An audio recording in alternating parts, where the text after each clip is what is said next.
Folks, Black Star Network is here. Oh, no punches! I'm real revolutionary right now. Support this man, Black Media. He makes sure that our stories are told.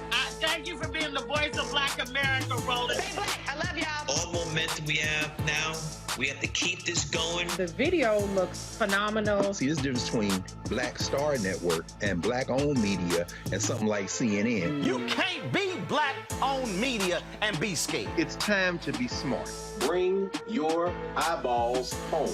You dig?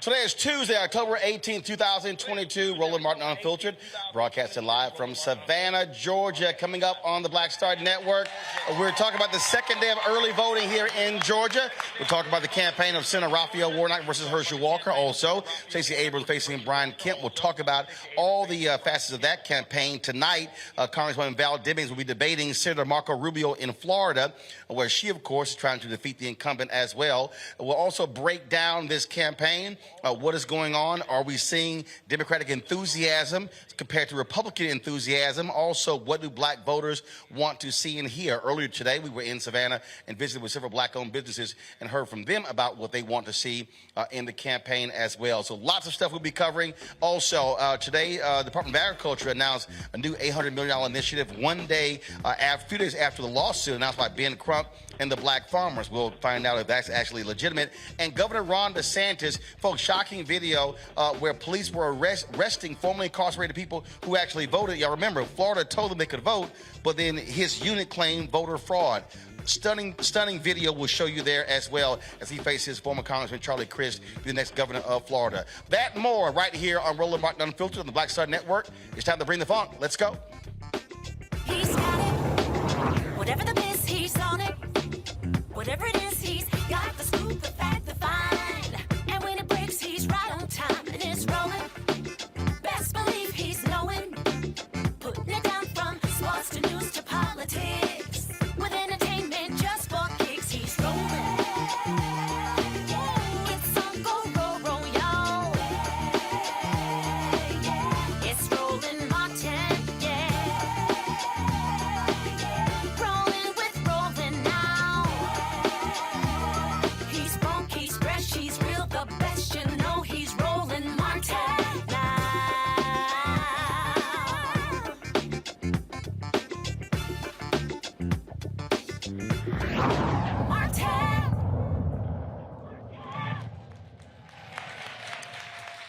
Hey, folks, we're here in Savannah, Georgia. Glad to be back. Of course, we were here several times in 2020 for the runoff between with Raphael Warnock and John Ossoff. Now we're back, of course. Huge races taking place here in Georgia. Midterm elections on November 8th all across the country. Today is the second day of early voting. Yesterday was a record turnout in Georgia. Nearly 130,000 people voted early. That breaks the record. 2018, in that midterm election, some 72,000 people voted early. Don't know yet in terms of who those voters are. Democrats, though, are happy with that level of turnout. They really want the focus to be on a massive early turnout because they know what's going to happen on election day. Typically, you have a significant Republican turnout, so they want to build up a massive lead during early voting, which of course, started on yesterday and will last for a week. And so we're here. I want to kick off with a couple of folks who are joining us. First up is Commissioner, and forgive him, y'all. He a little capo, so y'all can forgive him. Commissioner Aaron Whiteley can share with us being here. How you doing, Doc? Thank you. I am good, sir. Thank you for the introduction. I want to welcome everybody here to the beautiful Chatham County facility of Lake Mare. I appreciate all of you for coming out. I want to bring greetings from our chairman, Mr. Chester Ellis, and my colleagues at the Chatham County Board of Commissioners. I am excited. Oh, yeah. That does deserve a clap. I'm sorry. I'm excited that we are here talking about voting issues. It is vitally important that we all take part in the political process, and understanding why we're voting, who we're voting for, and having these discussions are vitally key to our community's growth and development. So I want to thank Mr. Martin. I want to also thank the Trident Group for making this happen with Moncello. If you could raise your hand, sir. Trident Group, thank you guys for putting this together also. And what I'd like to do is first go ahead and introduce somebody who does not need an introduction. They say introduce to some, or actually no, I'm going to kick it back to Mr. Martin so he could do what he's going to do. I see that alpha mug over there, so let me go ahead and hand the mic back to the alpha. Thank you, sir. Glad the Kappa figured out whose show this is. I don't need you doing that. So again, we're glad to be here as we're talking about. Look, this is election season, less than 30 days before election, and look, there is so much on the line here. We're going to be talking about that with these races and also talking about turnout. Let's turn right now to, y'all see him, and he purposely wore his little Sigma shirt. We were with him earlier, and so he's our co-host. We were earlier today at a black-owned restaurant, Representative Derek Mallow, and so like I say, it's cute, but I had to remind him Alpha is still their daddy. What's going on, Savannah? I just want to shout out one of our other co-hosts on the grill. That's Moses Calhoun, who's an awesome brother of Omega Psi Phi. And my colleague who had to step away, Edna Branch Jackson, who's a member of Delta Sigma Theta Sorority Incorporated. Y'all make some love for Edna. You know all them Deltas in the house, did you? But listen, I'm excited to be here to talk about voting in this upcoming election. It is extremely important, and we're thankful for Roland Martin for coming to Savannah and broadcasting and streaming his show out right here in the great city of Savannah, Chatham County. So y'all make some love for Roland Martin. All right then. As I said, a whole lot is happening, folks, all across the country, but this is also one of the critical states. You look at right now, the United States Senate, it is 50-50. Of course, that was a result of the 2020 runoffs where Warnock and Ossoff won. Ossoff won a 6-year term, but Warnock, of course, filled the remaining 2 terms of the retiring Republican, and so now he's running for re-election for a full 6-year term. Looking at the polling numbers, a very, very tight race. Neither candidate, Warnock or Walker, has actually hit 50+1%. And so some are talking about that even though you're going to have the November 8th race, that this could very well be another runoff that takes place when it comes to this year. So I want to ask both of you, though, I want to get a sense from you about enthusiasm, because all across the country, you look at various polling data, it's about a 5 to 7 point difference between Republicans and Democrats when it comes to enthusiasm. Also, this state was on fire in 2020 in that runoff. There was so much emphasis, so much attention on Georgia. And obviously, you have multiple races going on, but so you don't have the same level of intensity. And so just your perspective in terms of what you're seeing, what you're hearing in terms of folks, do you see the intensity, understanding how critical this race is and what the turnout needs to be? Well, I think that's a great question, Roland. One thing I think we're really looking and dealing with is voter apathy at a very historic high. And with that, that's making people not want to come out. Another challenge that we're facing is that we've had to battle so much misinformation through our media outlets and so on and so forth that some folks just are throwing their hands up and saying it's just too much going on. So I think it is vitally important that we as individuals who understand the importance of this election, we cannot let that go understated. So it's important for us to make sure that we're taking a friend to the poll and a friend's friend to the polls. Additionally, I think it's important for us to do our own research. Oftentimes, it's easier and a lot more simple for us to take somebody else's word for it. And again, we can call that laziness, we can call that apathy, we can call it whatever we want to do, but at the end of the day, it's vitally important that we get the facts, all of the facts. So I'm hopeful that as more facts come out about the candidates, as more facts come out about the races and the importance of the race, we'll see more excitement brew. Well, one of the things that jumps out at me when we talk about informing folks, it's also connecting the dots. And so if you look at polling data now, the issue of inflation, the economy, huge gap between that and also the issue of abortion and other issues. I mean, in terms of what are really the top 3. And so new polling data shows out where on the independent side, Republicans are plus 18 with women in terms of, and obviously Republicans are getting, their women voters, but Democrats are getting their women voters as well. That's going to be a huge block. But in terms of African Americans in this state, you have President Biden's approval numbers that are very low in this state. That's also impacting black polling data as well. And so what is happening in these, not just the cities, but also in the communities, precinct, down to the precinct level, of being able to tap where people are, who didn't vote last time, and how you're trying to reach those folks to support critical candidates, especially Warnock and Abrams. What is happening here in this city? Well, I think we're doing a lot in Savannah to get people to turn out to vote and to decrease the amount of voter apathy that we have. And, I mean, it's all about just spending time on the phone, talking to voters, explaining what each candidate has done for black Georgians, what they're going to do for black Georgians. But as you and I talked about earlier, voting is our medicine. And so you don't take medicine one day to get rid of a cold. You have to take it over a regimented course or period of time that you have to take medicine. It's a 7-day course, a 14-day course. And guess what? Just because you got rid of the cold don't mean you have to stop taking medicine. So we have to continue to be engaged in that process, taking our medicine. But after we take our medicine, we got to go back to the doctor and get a checkup and say, hey, I took the medicine.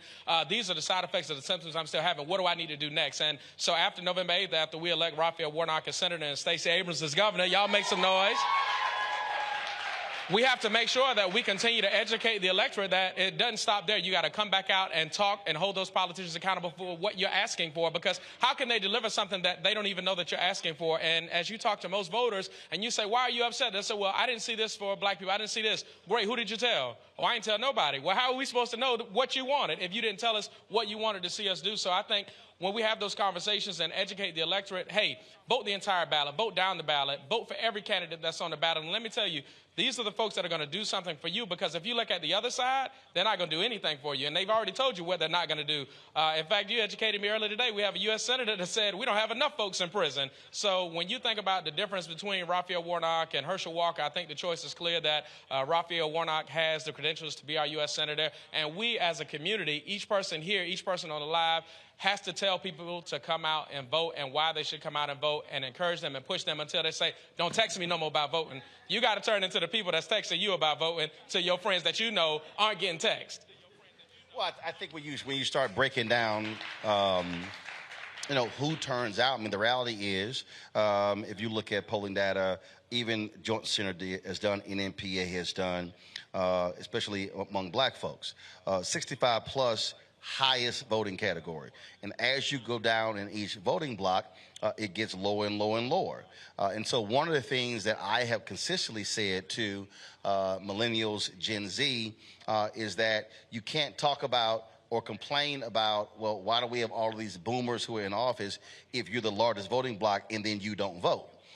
And so what has that conversation been like, trying to reach those college students, trying to reach folks who are not in college, but getting them to understand that you have power, but at the end of the day, if you don't use it, it's simply untapped power? Mm-hmm.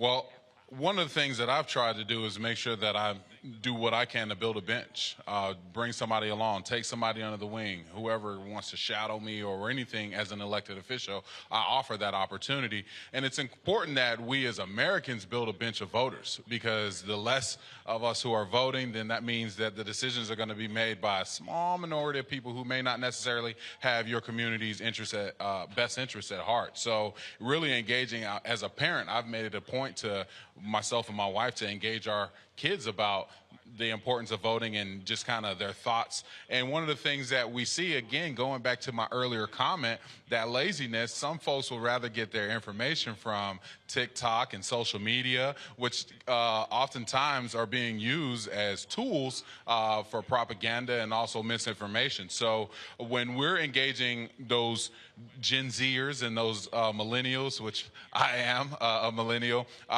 we have to make sure that we're also making it plain to them. You know, something as simple as understanding that Raphael Warnock was one of the sponsors of a bill that made sure that grandma can get insulin and not have to pay out the yin-yang for insulin. You know, making it plain and bringing it to a tangible reality for our youth, I think, is incredibly important, because otherwise it just seems like optics, it seems like semantics, and not something that they really can affect.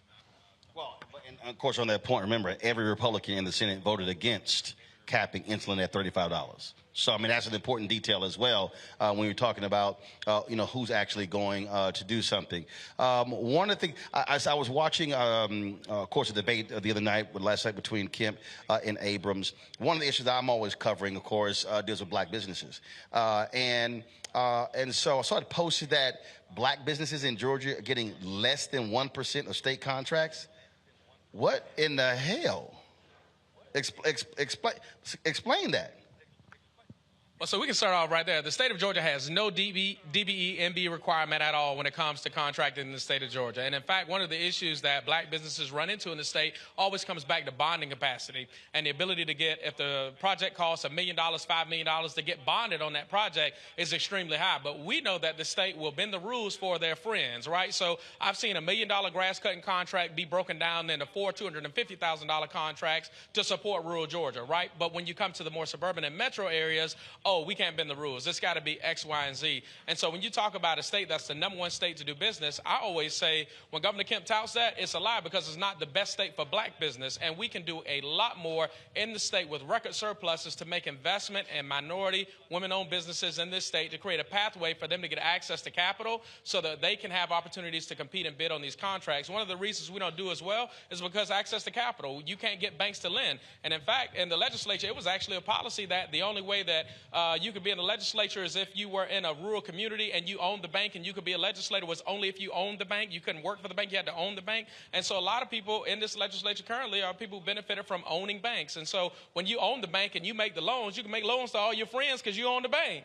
But when you have a group of people that have been marginalized and oppressed and we don't own the banks, we got to come back to you and ask for a loan. And you say, oh, no, you ain't got X, Y, and Z together. And we saw that even in the PPP loans. It was one hurdle after the other hurdle after the other hurdle after the next hurdle. And for most black businesses, we didn't even get PPP loans. We just said, we'll make it work, right? Because that's what we do best. We make it work. And I think in the state of Georgia, black businesses have been just making it work. But less than 1% is something that we should hold this governor accountable for right now and elect Stacey Abrams as governor so she can at least get us past 1% and get us to 25, 30% and keep growing that number. See,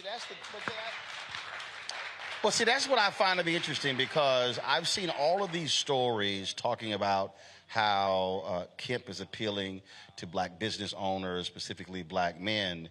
And I've actually not heard a lot about the less than 1%. And so for me, that also raises the question about democratic messaging.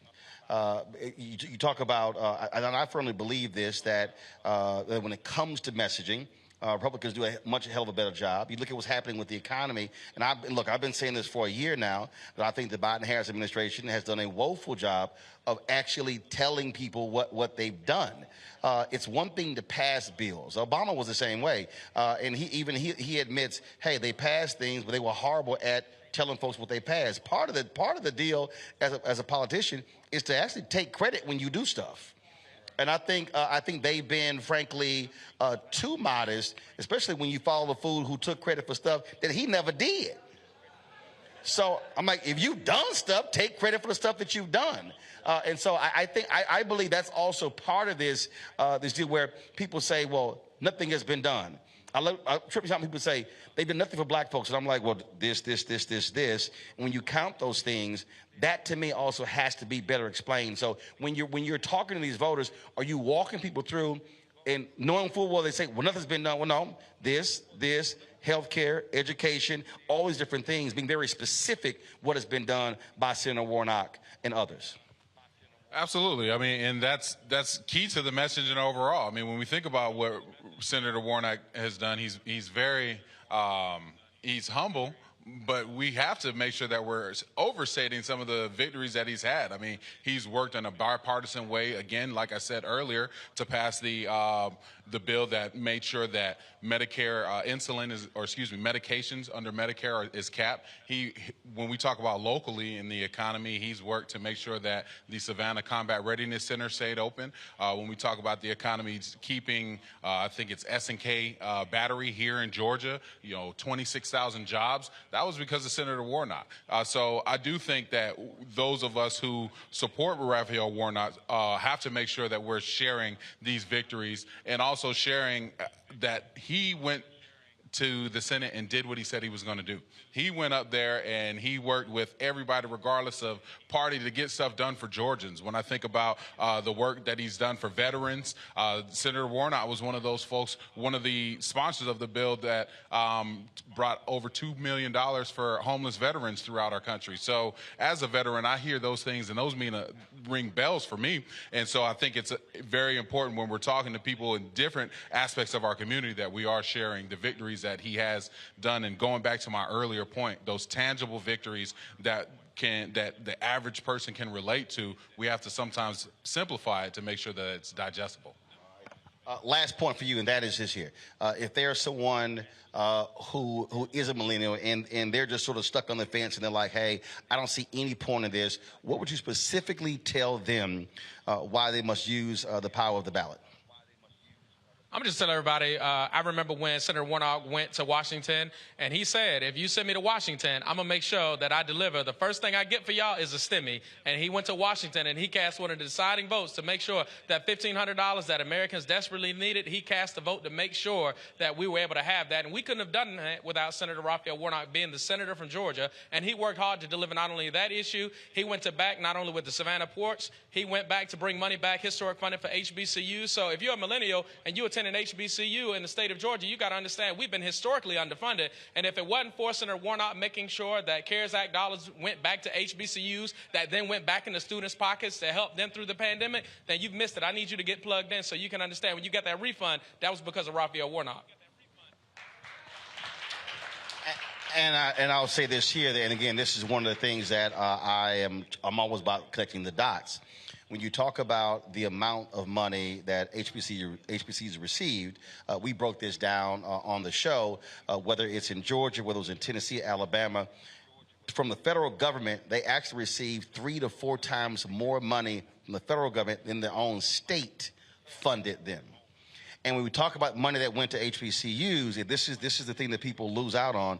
It's not just the money. When we say money went to HBCUs, you're also talking about not just students, but faculty, staff, also restaurants and other businesses tied to the HBCUs as well. So that money that went there had an impact in multiple ways beyond just those places. And plus, the homeless folks came from as well. And so, again, that's one of those things. If you're talking about, hey, how are you voting? How did folks vote on those issues that impacts African Americans? Gentlemen, I certainly appreciate it. Thanks so much. Glad to have you here. We're going to go to a break. We come back. We're going to talk to some business owners here in Savannah, Georgia about this election. What do they care about? What is most important?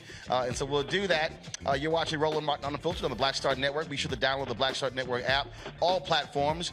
You can download it on, of course, your Apple phone, Android phone, Apple TV, Android TV, Roku, Amazon Fire TV, Xbox One, Samsung Smart TV. Also, you can join our Bring the Funk fan club.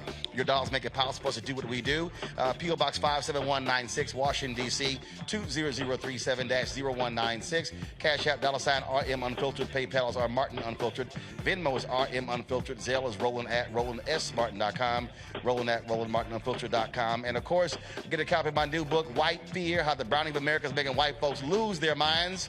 If you're wondering what the book is about, well, there you go. I make it plain. Of course, available at all bookstores, Amazon, Barnes & Noble. Also, you can order from your favorite black bookstore. Download your copy on Audible as well. I'll be right back.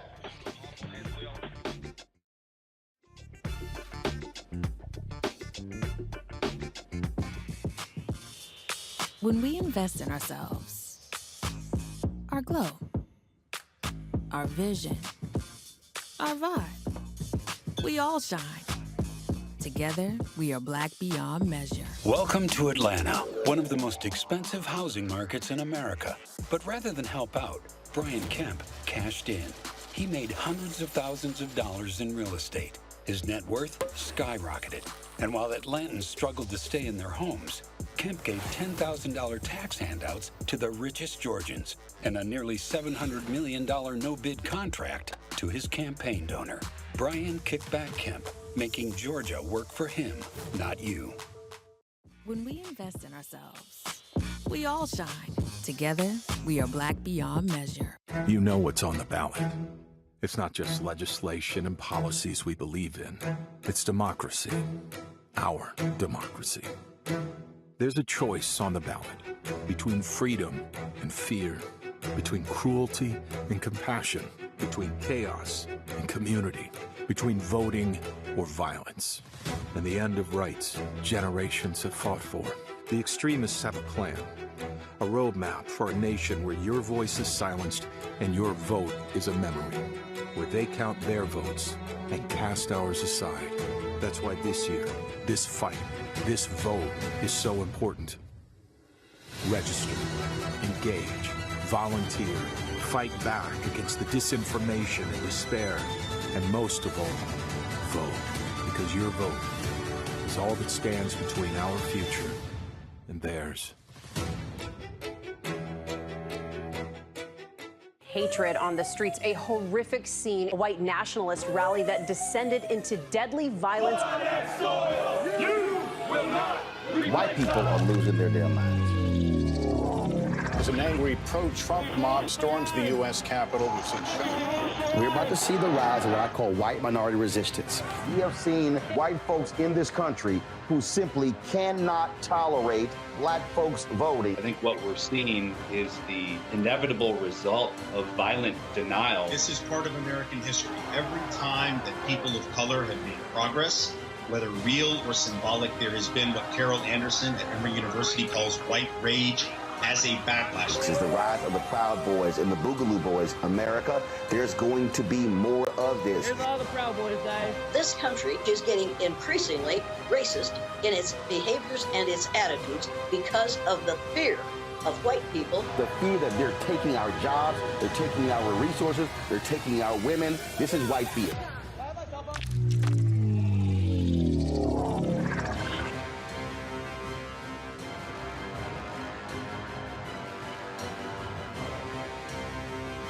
Libraries empower the community with education. Liberia Economic Development Initiative, LEDI, is hosting the International Life Changers Awards and Liberia's bicentennial to celebrate LEDI building the country's first modern public library and technology center. Join event host Roland Martin. Our honorees, Reverend Dr. Jamal Bryant, Zernona Clayton, Thomas Dorch Jr., Dana Lupton, Dr. Tammy Graysteele, on October 29th at the CNN Center, Atlanta. There are no public libraries in Liberia, but together we can change that. Get tickets at ledinow.org. Hi, I'm Kim Burrell. Hi, I'm Carl Payne. Hey, everybody, this is Sherry Shepherd. You're watching Roland Martin Unfiltered.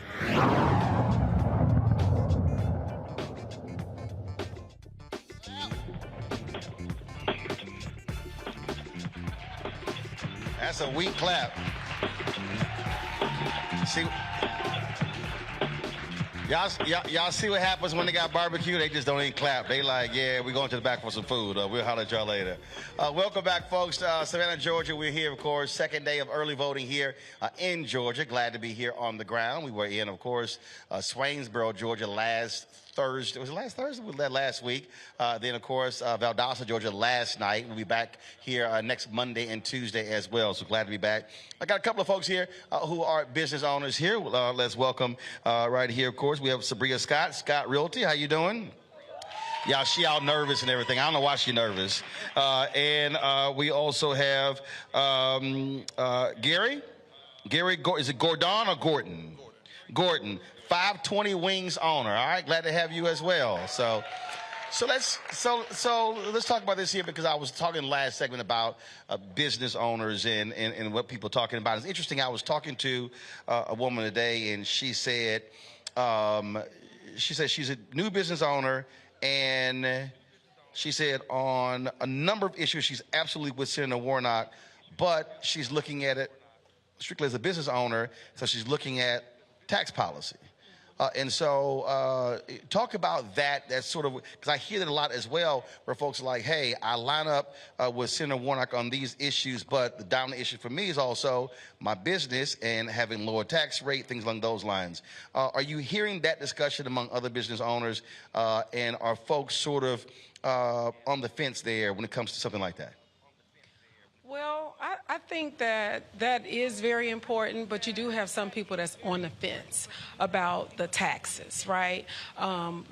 For me, I'm a small business owner, the owner of Scott Realty Professionals, and when everything shakes out, I'm kind of up here versus down here, but I'm really not rich. You know what I'm saying? So what happens is I'm paying the higher taxes. So for a lot of my friends that are business owners, they feel like, well, hey, you know, when I'm looking at the tax policies, when I compare them to the Democrats and the Republicans, it's kind of like I'm getting more of a tax break with the Republicans. But for me, I'm not just voting for myself and my business. I'm voting for my family. I'm voting for my children. I'm voting for my clients and everybody.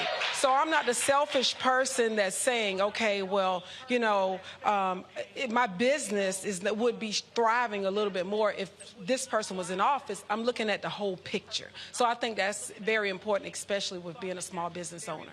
Well, again, that was one of the couple of things we were talking about earlier. And again, that's when people are voting, folks vote in different ways. Some folks are voting just about single interest only, or just about, you know, how it affects them, whereas others are saying, hey, this thing is much bigger than you, and also it's bigger than that one particular issue. What is it for you?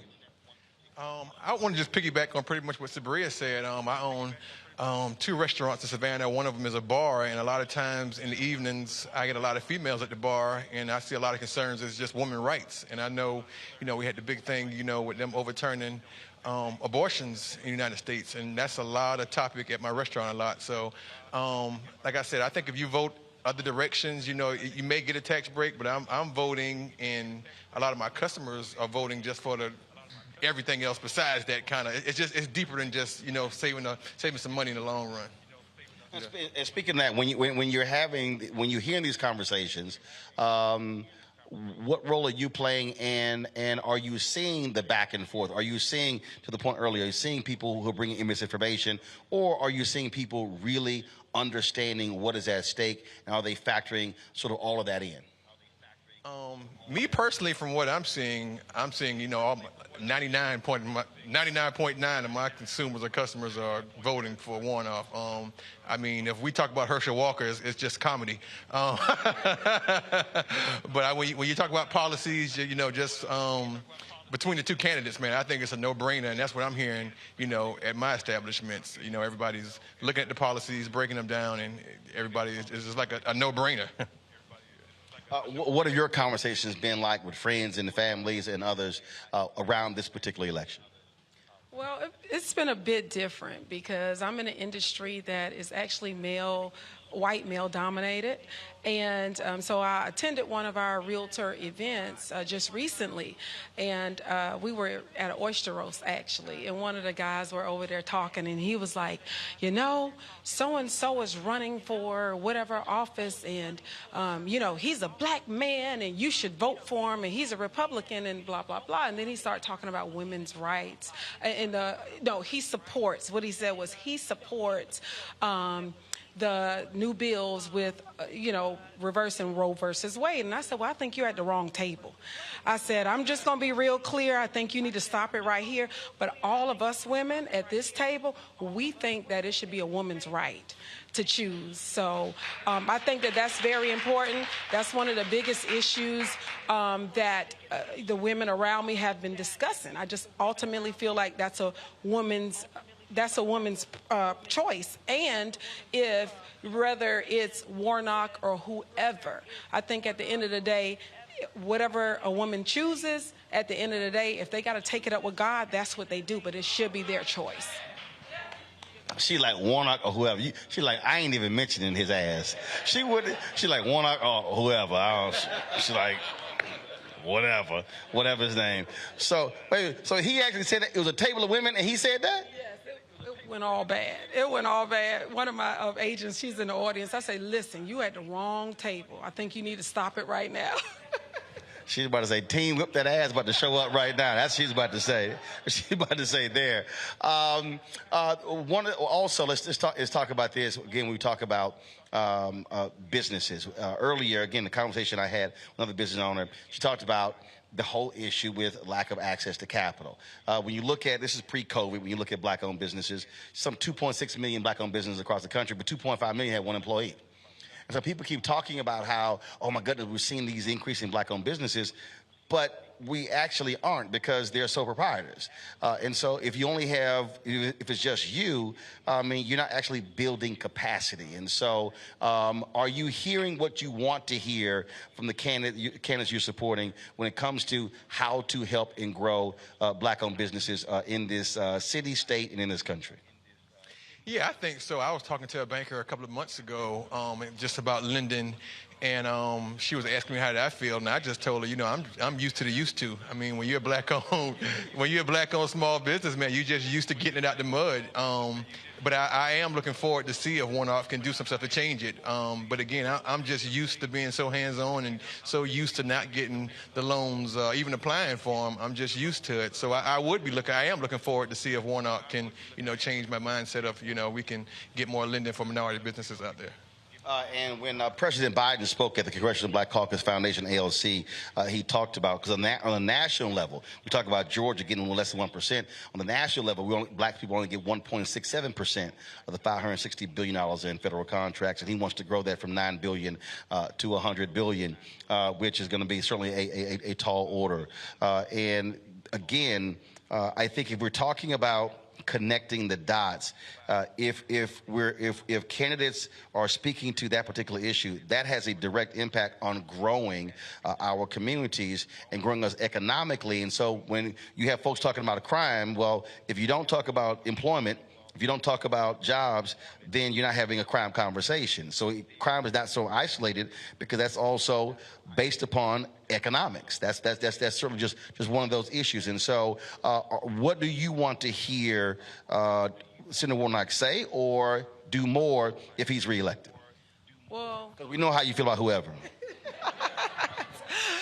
Right. Well, I definitely want to see more opportunity to teach black business owners and minorities, even if you're not a black business owner, how to do business with the government, classes, also how to file your taxes, how you should be filing your taxes, how you should be designating yourself as a small corporation or S Corp, and just also the tax advantages of having businesses and what all things that we should be able to qualify for. So I definitely think it should be more opportunities for us to learn about what's available, how to actually obtain these government contracts, how to obtain bonding, and so we can lift this 1% up to the 25 or the 30%, because I'm one of those people that is getting my foot in the game on government contracting, and it's been difficult. Just understanding the lingo of some of these contracts has been very difficult. So I think that putting more money into funding and explaining, you know, having more classes to help us be able to go after these contracts is very important. Okay. All right, cool. Well, look, we certainly appreciate it. Thanks so much. And I told y'all that was painless. She was all nervous and everything. I was like, you need to relax. She's like, oh, my God. And he was like, hey, what you going to ask? I was like, I don't know. Like, I don't write no questions. He's like, so you gonna wing it? I'm like, yeah. So you gotta listen, pay attention, then hear what I say. So I told y'all, see, that wasn't hard. That wasn't hard. See, y'all can sit down now. See, it's all good.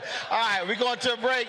We'll be back. We'll talk to a couple more business owners here in Savannah, folks, as we, of course, on the second day of early voting here in Georgia. Record turnout on yesterday. We're still waiting to hear what the numbers are for today all across this particular state. A lot of other stuff we're going to be covering as well, talking about, again, other states. Of course, you have tonight's debate in Florida between Congresswoman Val Demings as well as Senator Marco Rubio. We'll discuss that next with our panel in our 7 o'clock hour. So looking forward to that. Also, folks, again, coming up next, we'll chat with a couple more folks, and then we'll talk more about this state, what's happening here, how critical it is, and what's happening in other parts of the country. Huge midterm election, folks. And you keep hearing me say this all the time, and that is we actually have power. The question is, do we actually use it? And so it doesn't make sense for us to have a significant black population and only 30 and 40% turning out. Just imagine if our turnout is at 65, 70, 75, 80, 85%. We literally could be determining elections all across the country. And so if you're one of those folks who wants to sit at home and you want to be on YouTube, Twitter, or Facebook, complain about what's not happening, then you don't vote. Y'all know how I feel. Vote or shut the hell up. So do me a favor, download the Black Star Network app, available on all platforms: Apple phone, Android phone, Apple TV, Android TV, Roku, Amazon Fire TV, Xbox One, Samsung Smart TV, and of course, to support us with our show, Bring the Funk Fan Club, P.O. Box, check-in money orders, P.O. Box 57196, Washington, D.C. 20037-0196. Cash App, $RM Unfiltered. PayPal is R Martin Unfiltered. Venmo is RM Unfiltered. Zelle, Roland at RolandSMartin.com. Roland at RolandMartinUnfiltered.com. And of course, get your copy of the book White Fear, How the Browning of America is Making White Folks Lose Their Minds. Ben Bella Books, Indie Bound, Books A Million, also chapters. And you can get it at Target Plus, order from your favorite black bookstore, or download the book from the folks at Audible. Thanks so much, and we'll be right back.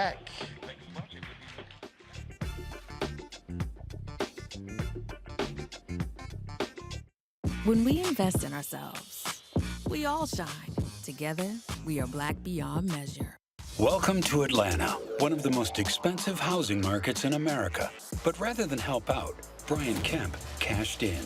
He made hundreds of thousands of dollars in real estate. His net worth skyrocketed.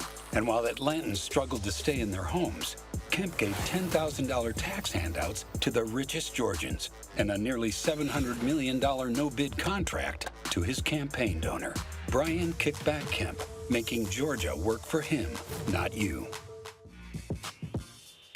When we invest in ourselves, our glow, our vision, our vibe, we all shine. Together, we are black beyond measure. It's about us. Everybody all together. We are in sunny South Dallas. The election is coming up. It's super important that folks know who they are voting for, but more importantly, what they are voting for. Y'all, we got the free shirts and free lunch right over here. Freedom is our birthright. No matter what we're up against, we're sending a message in Dallas and Texas and in this country. We won't back down. That's what this bus tour is all about. The housing cost is one of the most capitalized areas that we have found. People who are marginalized, that are brown and black, we are suffering the most, and I think that we have the biggest vote and the biggest impact in this election. I'm voting for affordable housing, for sure. We should not be paying the cost of a utility failure because our elected officials are too proud to say, we need help. I know that we can bring out our people to vote. It's a part of our birthright. Right. It's a part of our heritage, and surely it's a part of our present and a part of our future. That's right. That's what's up. And we won't black down. Forward that message to 5 friends, because in that message, it's got links to how to get registered, how to check your registration status. Like I said, 2:30 we'll start rendezvousing right here on this street. I am voting to let our voice be heard in the rural communities that, hey, we are people too. There are things that we need. Free shirts, free food, and lots of power. We are in Longview, Texas, where Black Voters Matter, 365. Whatever type of oppression a white supremacist throws our way, we will not black down. We are in relentless pursuit of liberation of our people. Freedom is liberation for black bodies and black communities to make economic change through political power. Freedom is choice. We won't black down. We won't black down. We won't black down. We won't black down. We won't black down. We won't black down. On the next Get Wealthy with me, Deborah Owens, America's Wealth Coach, it's one thing to have a seat at a table, and it's another to be an investor on the cap table of a unicorn. We're talking venture capital with Leisha Bell and how generational wealth is built through early stage investing. I know very few people who do what I do, and that's very unfortunate. And I think Silicon Valley has been unkind to Black people. That's right here on Get Wealthy, only on Black Star Network. Pull up a chair, take your seat. The Black Tape with me, Dr. Greg Carr, here on the Black Star Network. Every week, we'll take a deeper dive into the world we're living in. Join the conversation only on the Black Star Network. When you talk about blackness and what happens in black culture, we're about covering these things that matter to us, speaking to our issues and concerns. This is a genuine people-powered movement. There's a lot of stuff that we're not getting. You get it, and you spread the word. We wish to plead our own cause. Too long have others spoken for us. We cannot tell our own story if we can't pay for it. This is about covering us. Invest in black-owned media. Your dollars matter. We don't have to keep asking them to cover our stuff. So please support us in what we do, folks. We want to hit 2,000 people, $50 this month, raise $100,000. We're behind 100,000, so we want to hit that. Y'all money makes this possible. Checks and money orders go to P.O. Box 57196, Washington, D.C. 20037-0196. The Cash App is $RM Unfiltered. PayPal is R Martin Unfiltered. Venmo is RM Unfiltered. Zelle is Roland at RolandSMartin.com. Riddle. What's up, y'all? I'm Will Packer. I'm Chrisette Michelle. Hi, I'm Chaley Rose, and you're watching Roland Martin Unfiltered. Y'all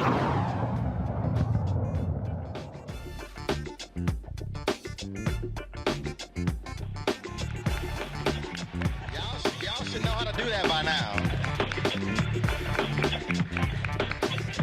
All right, y'all. Glad to be back here in Savannah, Georgia. And first of all, I thought folk supposed to be good hosts in the South. Y'all be sitting here eating, and I hear all this smacking. Ain't nobody brought nothing up here. I see Sabria back there licking her fingers right now. I see you back there. I mean, didn't bring nothing up here. Brother up here working. I mean, I'm just saying, Lord, I ain't even offered the brother some water. I'm just saying. All right. Right now, joining us right now, folks, Zaloni Williams, owner of Patches. Glad to have her here. Ben Polo Jr., Polo Corporation. He's the president. Glad to have y'all as well. And so earlier, you and I were having a conversation, again, about what it means to own a business, what it means to support the community. We were at the restaurant earlier, and they were talking about, again, what they also do for the community. And that's the thing I think it's important for people to understand. When we talk about Black-owned businesses, the role that they play beyond just the business, but also the support that's being offered in so many other ways to our communities. Well, one, it's my civic duty. Before I'm a business owner, it's my civic duty to vote. Secondly, as a business owner, it's freaking tough. It's no instructions to this thing. I don't come from a family with moolah. It's just tough. And so I've been blessed to be surrounded by amazing mentors to pull me to the side and tell me, you know, hey, yeah, you doing the right thing, or no, you may need to rethink that. But I was the one that was not into politics. I'm like, hell no. Like, this is just not me. I don't do it. My voice is my voice, and this is where it is. But what I found out is that in my latter years in business, that politics is business, and serious business. And as I maneuvered through my business, I understood that there were several obstacles that was causing me not to make better business decisions for my business. And so that's when that whole voting thing came into place. And so I understood the importance of voting, and not only my vote, but my family. My mom was not a voter. My mom is not a voter. And so to make sure that she votes and understand that she's helping me out, she's helping her grandkids out, she's helping her great-great-great-grandkids out, that was just something that was instilled in me by my mentors, not my family. It was just instilled in me by my mentors. And so for those reasons alone, I go to Warnock. You know, this is, I stand for him because he was in the trenches. He lived in the trenches. I lived in the trenches. And so he slowly but surely crawled out the trenches. You know, I'm getting there. But for the most part, he lived the type of life that I seen as a child, and so I think more so his platform and all of those good things up under that I stand for. So it's one of the reasons why I would vote. So you made your mama vote? Oh, heck yeah. Yeah, Yeah, my mom came up with every excuse she possibly can to not vote. My back, it was one year she was saying that her insulin was, her blood sugar, well, her sugar was low, you know, as they would say. It was just so many reasons why she could not vote. But for the most part, yeah, she's now a voter. See, now, mine the reverse. My parents are 75. They work the polls. My mom was a judge. I mean, they do all of that, and so they worked on campaigns. So that's literally been in my DNA my entire life. And so we operate totally different in my family, because if you don't vote, you gotta get your ass out the house. Straight, like I got 13 nieces and nephews. So first thing you do, you turn 18, voter registration card. So I mean that we ain't even having a conversation, and so I feel bad if any one of my nieces and nephews ever sat at the dinner table and actually said I didn't vote. The cops probably gonna get called. Somebody gonna get slapped. I'm just letting you know. I'm just letting y'all know right now. If y'all hear reports somebody in the Martin family slapped the hell out of a family member, I guarantee you it was over because somebody didn't vote. I'm just letting you know it's probably how it went down. Ben, she said something I think is important, and that is, she said how voting is business, and that's the thing. It sort of pains me when we battle this over and over and over again, trying to get folk to understand that the folk who get stuff are the ones who are in the game. And even when I listen to people and they say, well, we haven't gotten this, it's also folks who don't stay mobilized after the election.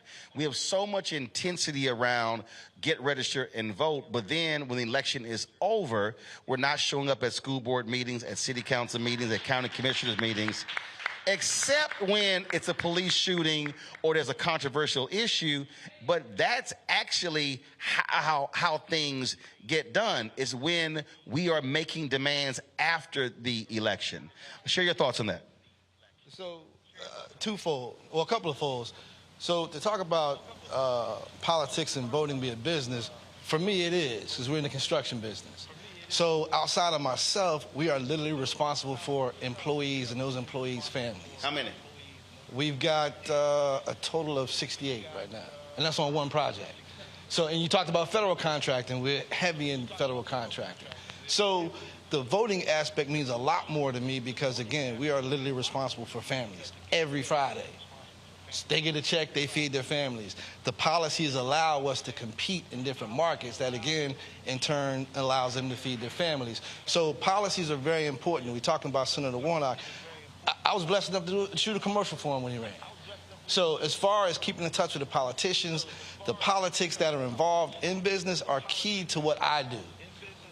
So you got to stay engaged. You got to stay plugged in. You allow your employees to do the same thing, and you build a stronger company.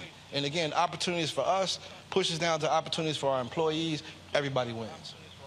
And I think one of the things that happens, and you know, it's always an interesting thing when I try to walk people through this. I said, first of all, if you're not having a money conversation, you're not having an American conversation. You're just not. And you know, I think that, again, when I listen to a lot of people talk about, well, our communities and what's happening, and then I start asking them, well, what do you care about? And then when someone says what do they care about, then I ask the next question, okay, well then what are you doing about that? And so you were there, and so once the light bulb went off, what did that then do for your activism? Because a lot of people say, look, I got a business, I got a family, I don't have time to add something else. But I mean, you got the shirt on, you got 3-4 buttons on, so it really does. That light bulb really went on for you. Well, this is my business. Everything that you see is my business. So what I have learned is that a closed mouth will never get fed. We know that, right? And so if I'm wearing... I'm going to eat barbecue right now. So that stated, everyone that I'm wearing, everything that I have on, I have met these people. So, and they patronize my business. So the question is, do you know me? Do you know me? So if I am wearing anything that I have on, I will not Nike. I understand and I respect it. Louis Vuitton, I get it. But there's patches. There's patches, right? So I want to make sure that Warnock, hey, where's that patch jacket? Tighten up. You know, I need to know that you are pouring back into me as much as I'm pouring into you. So that love should be equally given. Gotcha. Ben, I want to pick up on something you said earlier when you talked about the families you feed. And that was the point I was making earlier, that when we're talking about building our businesses, then we are actually then funding our own institutions. Not just supporting churches, but supporting our organizations, supporting HBCUs, supporting other nonprofits. And that's the piece that I think is important, is getting many of our folks to get out of an employee state of mind and operate in an employer state of mind. And so the reason I go so hard on this, because again, we're not building capacity. I mean, it's just sort of one person. I mean, when we launched this show 4 years ago, I mean, and this is crazy, the day we launched, we were actually in the top percentile of all black-owned businesses because I had more than one employee. Now, but people have to understand that is, I mean, 95% of all black-owned businesses do less than $5 million or less. That's 95%. And so when people keep talking about the condition of our community, it also goes back to the condition of black businesses. And we know with Atlanta, first of all, the reason Georgia is what it is because of what Maynard Jackson and Andrew Young and Maynard Jackson again, what they did with the airport. But everybody forget, Maynard comes in, Atlanta, blacks were getting 0.0012% of all city contracts. Not 1%, not a 0.5%, not a quarter, not 0.10, but 0.0012. I mean, that's virtually nothing. And when he said tumbleweeds will go down this runway before I let it be rebuilt without black participation, political power impacted black economic power. So that's why when people say, I'm not voting, I'm like, what the hell are you doing? Right, well, how can I follow that up? Because again, you're absolutely right.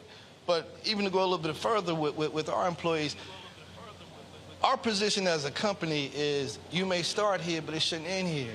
I mean, I can name, especially folks that's in the crowd from Savannah, I can name contractors right now that have their own businesses, but they started with us. But they started right here with us.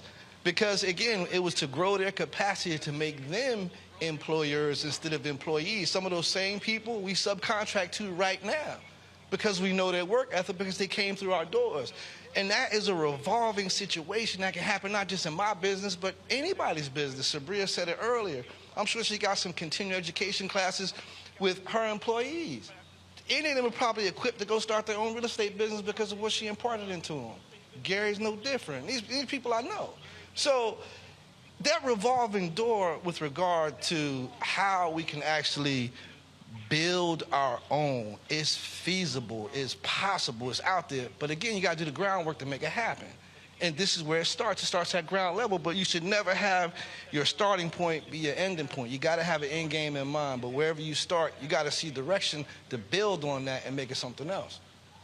Final question for you both, and there's somebody who's sitting out there who's like your mama. What do you say to them right now? Why if they're in Georgia, why they should support your candidate who you win all the gear, shirt and everything. I bet you got some Warnock socks on too. I'm just messing with you. But there's somebody who's sitting there who's where your mama was. What are you telling them? I kind of look at voting like being in prison. And why I say that is having someone make a decision for you and you not having any right to say or do or feel in that regard. So having, like I said, your civic duty to vote to actually go out there and do something about how you feel or a policy that you would like to have implemented. To have no voice is to not vote. So sitting at home doing nothing and talking and running your mouth or talking to your friends or, as I state earlier, just that whole prison mentality of you all discussing it together does nothing for ourselves, our community. And if my mom could go out there and vote, even with her aching bones and all of the excuses that she has made, if she can go out there and do it. And most importantly, I am an educator first. And so to my students, they are those persons who are illiterate. So there are sample votes that are available for those persons who do not understand and comprehend those things. Grab somebody, tap them on the shoulder. What does this mean? What does this look like? Because there's fear. There's fear there when you're looking at those words, or you're unable to talk to that person there at the poll and ask them, what does this really state? And that's, again, some of the individuals that I deal with day to day. So what do we do with those persons? Ask someone. Stop being afraid. There's opportunities out there for you. Savannah have ample amount of opportunity. Marcelo does an amazing job with getting that out there. We are super proud of him. He's kind of like our Superman here. He's doing an amazing job with that. But I would say to anyone that is sitting home wanting to vote, someone like my mom, just do it. I mean, it can't hurt you. Just do it. But make sure you do your research first before you go there and vote. Well, I'll say it can hurt you. It can hurt you because if the person who wins is against all you stand for, you absolutely can be hurted. Can be hurt. Right. Absolutely. Ben, final comment. So the Warnock vote is easy for me for a couple of reasons. Senator Warnock was actually raised in a project that I spent many summers in. My father grew up in the project, was born in the project, couple of blocks from where he was born. So when I look at Senator Warnock, that's me. So that's how I identify with that. He's me. So just based on that in itself, because he is me, I will vote for him. So it's simple for me. With regard to what he stands for, again, you can look in the mirror, that's me. So that in itself is easy. And to educate others to vote, you've got to understand that politicians and policies, if they represent what helps you and your family, then that's the direction that you've got to be smart enough to say, that's the person that represents my best interest, that's the person I need to see in office, that's the person I need to support, and that's the person that I'm going to rely on to make myself and my family situation better. Appreciate it. Thanks a bunch. Appreciate it. Let me, I'm going to close this segment of the show out before we go to the next hour this way. And I told y'all got to be real careful when y'all posting comments in our chat rooms because I actually watch them. And somebody named Jamal Woods, how many of these black business owners support the black agenda? Well, first of all, Jamal, what the hell is the black agenda? I mean, you're posting in here what the black agenda. What is it? You might want to define what it is before you ask somebody what are they actually supporting. The second thing I think is we also have to deal with there are some simple Simons in our community who really are stuck on stupid. See, I know some of y'all can be nice. Look, the show called Unfiltered. I don't really give a damn what they think, so I don't care. But here's the deal. So I had some folks who were upset. They were like, how dare I demand the Biden-Harris administration award more black-owned media contracts to black-owned media firms? Well, that's what I demanded when I was during the election. So I love all the people who holler tangibles. I want tangibles for my vote. Well, every candidate who came on my show, I demand that they actually do that.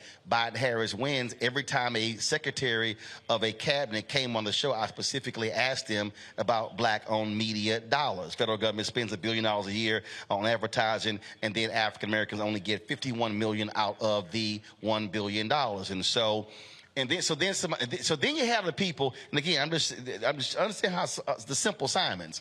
These are the same folk who then say, why you begging Democrats for campaign money? Well, let's see here. $9 billion is going to be spent this political season. Do you know who's getting rich? Every single TV station owner in Georgia. every radio station in Georgia, digital operations, media strategists. It's amazing to me to listen to black people complain when a black business demands fair share, but other folk get rich. I need people to understand what I'm saying. They're literally, one of the speakers earlier said this in terms of we're used to doing a lot with so little. I'm actually tired of us saying that. I'm tired of us literally saying, well, we're going to do a lot with so little. How about we do a lot with a lot more? So when we're talking about supporting a Raphael Warnock, supporting a Stacey Abrams, supporting other candidates who are running for other offices, that should be a part of the deal. What are you driving black to African Americans? That's what I call the return on investment. That's what I call tangibles. So all y'all who keep hollering tangibles, like I had somebody who was, the dude was, he was in a chat room. It was funny. He was yelling about reparations, and the sister, Nikki Barnes in Florida, asked him, who's your state rep? And he didn't know. She says, well, how in the hell you asking? She said, how in the hell you going to demand Florida pay reparations when you don't even know who your state rep is? What's happening right now is there are billions of dollars that are being spent in cities like Savannah and states like Georgia in this country. I told you the federal government spends $560 billion a year on contracts. Black people get 1.67%. In this state, billions being spent, we're getting less than 1%. So if you want to understand how we impact it, we force candidates to say, you need to increase that to black-owned businesses. Now, all y'all folks who also yell, holler, and scream, you want bills specific to black people, well, you can also advocate that. Okay, the state of Tennessee just announced they're going to spend $2 billion on a new stadium for the Tennessee Titans, and the state's going to kick in $500 million. But this is the same state that owes Tennessee State $500 million for being underfunded. So how many black folks are challenging them, saying, damn, a stadium for a billionaire owner, how about $500 million for Tennessee State? So again, I think a lot of us need to completely be reprogrammed with what it is we're demanding and asking for. And again, y'all know how I feel. If you support reparations, great. But you're advocating for dollars that they have not even remotely allocated. But you're silent about the billions that are being spent right now. If you want to change the black community, why don't you fight for the billions being spent right now? And then when that happens, then we can fund our own candidates who then might run for office and then might support the very thing that you say you want. But you can't demand one and then say I'm not going to vote until I get it, but I can't demand something and not get it if I don't change the people who can get it. Get it? Gotta go to a break. I'll be back. I appreciate it. Thanks a bunch. Don't forget, download the app, folks. Black Star Network app on all platforms. Apple phone, Android phone, Apple TV, Android TV, Roku, Amazon Fire TV, Xbox One, Samsung Smart TV, and of course, support us in what we do by joining our Bring the Funk fan club. P.O. Box 57196, Washington, D.C., 20037-0196. Cash App, $RM Unfiltered. PayPal, R. Martin Unfiltered. Venmo is RM Unfiltered. Zelle is Roland at RolandSmartin.com. Roland at RolandMartinUnfiltered.com. Also, get a copy of the book, White Fear, How the Browning of America is Making White Folks Lose Their Minds. Available in all bookstores, wherever they are, Barnes & Noble, Amazon as well. And, of course, order from your favorite black bookstore. Download the book from Audible as well. And also, all y'all folks on YouTube, stop freeloading. Hit the like button. It ain't that hard. It's free. It's a click. It's not that hard. So hit the like button. So when you come back, I should see at least, it's 3,000. I should see at least 1,500 likes. I'm just saying. Don't make me start to cuss y'all out. Because, you know, I will start checking every single one of y'all names on here. And y'all know I ain't got no problem calling y'all names out. So hit the like button. Same thing if you watch it on Facebook, on Instagram, on Twitch, or on the Black Star Network app as well. We'll be back with no more news of the day in our second hour with our panel as well. Live from Savannah, Georgia, Roland Martin Unfiltered of the Black Star Network.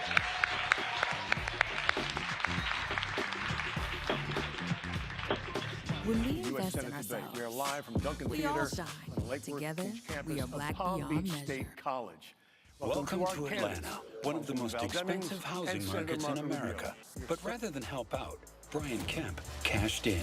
He made hundreds of thousands of dollars in real estate. His net worth skyrocketed. And while Atlantans struggled to stay in their homes, Kemp gave $10,000 tax handouts to the richest Georgians and a nearly $700 million no-bid contract to his campaign donor, Brian Kickback Kemp, making Georgia work for him, not you. When we invest in ourselves, we're investing in what's next for all of us.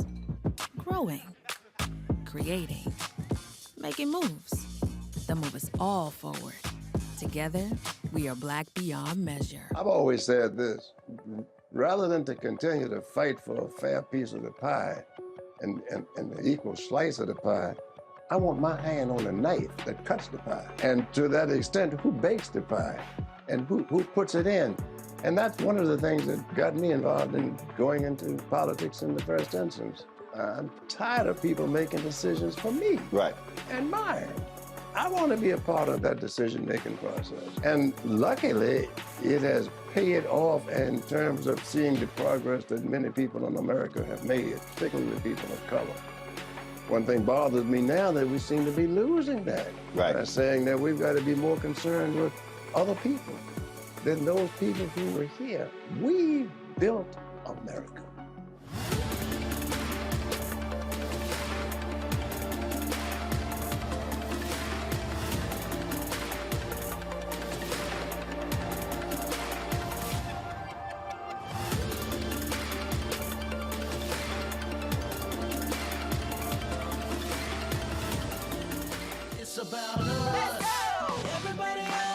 We are in sunny South Dallas. The election is coming up. It's super important that folks know who they are voting for, but more importantly, what they are voting for. Y'all, we got the free shirts and free lunch right over here. Freedom is our birthright. No matter what we're up against, we're sending a message in Dallas and Texas and in this country. We won't black down. That's what this bus tour is all about. The housing cost is one of the most capitalized areas that we have found. People who are marginalized, that are brown and black, we are suffering the most, and I think that we have the biggest vote and the biggest impact in this election. I'm voting for affordable housing, for sure. We should not be paying the cost of a utility failure because our elected officials are too proud to say, we need help. I know that we can bring out our people to vote. It's a part of our birthright. Right. It's a part of our heritage, and surely it's a part of our present and part of our future. That's right, that's what's up. And we won't black down. Forward that message to 5 friends, because in that message, it's got links to how to get registered, how to check your registration status. Like I said, 2:30 we'll start rendezvousing right here on this street. I am voting to let our voice be heard in the rural communities that, hey, we are people too. There are things that we need. Free shirts, free food, and lots of power. We are in Longview, Texas, where Black voters matter, 365. Whatever type of oppression a white supremacist throws our way, we will not black down. We are in relentless pursuit of liberation of our people. Freedom is liberation for black bodies and black communities to make economic change through political power. Freedom is choice. We won't black down. We won't black down. We won't black down. We won't black down. We won't black down. We won't black down. Libraries empower the community with education. Liberia Economic Development Initiative, LEDI, is hosting the International Life Changers Awards and Liberia's bicentennial to celebrate LEDI building the country's first modern public library and technology center. Join event host Roland Martin. Our honorees, Reverend Dr. Jamal Bryant, Zernona Clayton, Thomas Dorch Jr., Dana Lupton, Dr. Tammy Graysteele, on October 29th at the CNN Center, Atlanta. There are no public libraries in Liberia, but together we can change that. Get tickets at ledinow.org. Hi, my name is LaToya Luckett. Yo, it's your man Dion Cole from Blackish, and you're watching Roland Martin, Unfiltered. Stay woke.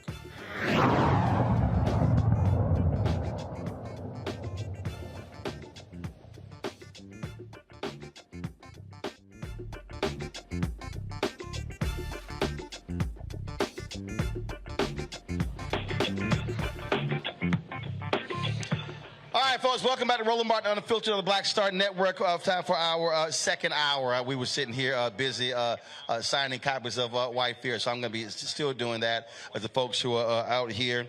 And so we got one. Come on here. So y'all, this is one of our avid viewers of the show. And where did I first meet her? Where'd you say? Oh, that's right. When I was here in 2020, we went to the Black-owned restaurant. So what's your name? Michaela. Michaela. And so yeah, what's your whole name? What's your government name? Michaela Bryant. Michaela Bryant. Gotcha. And so you watch the show? Nope. My mama does. Your mama does?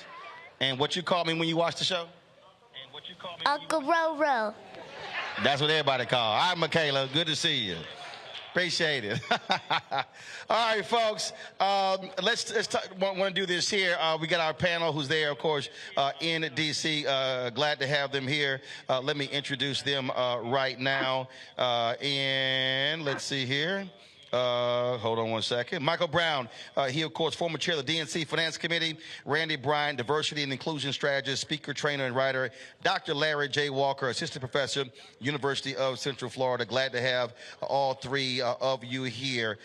Folks, one of the huge issues that we've been looking at is the issue of voting. And in Florida, Amendment 4 passed, which restored the voting rights to folks who were formerly incarcerated.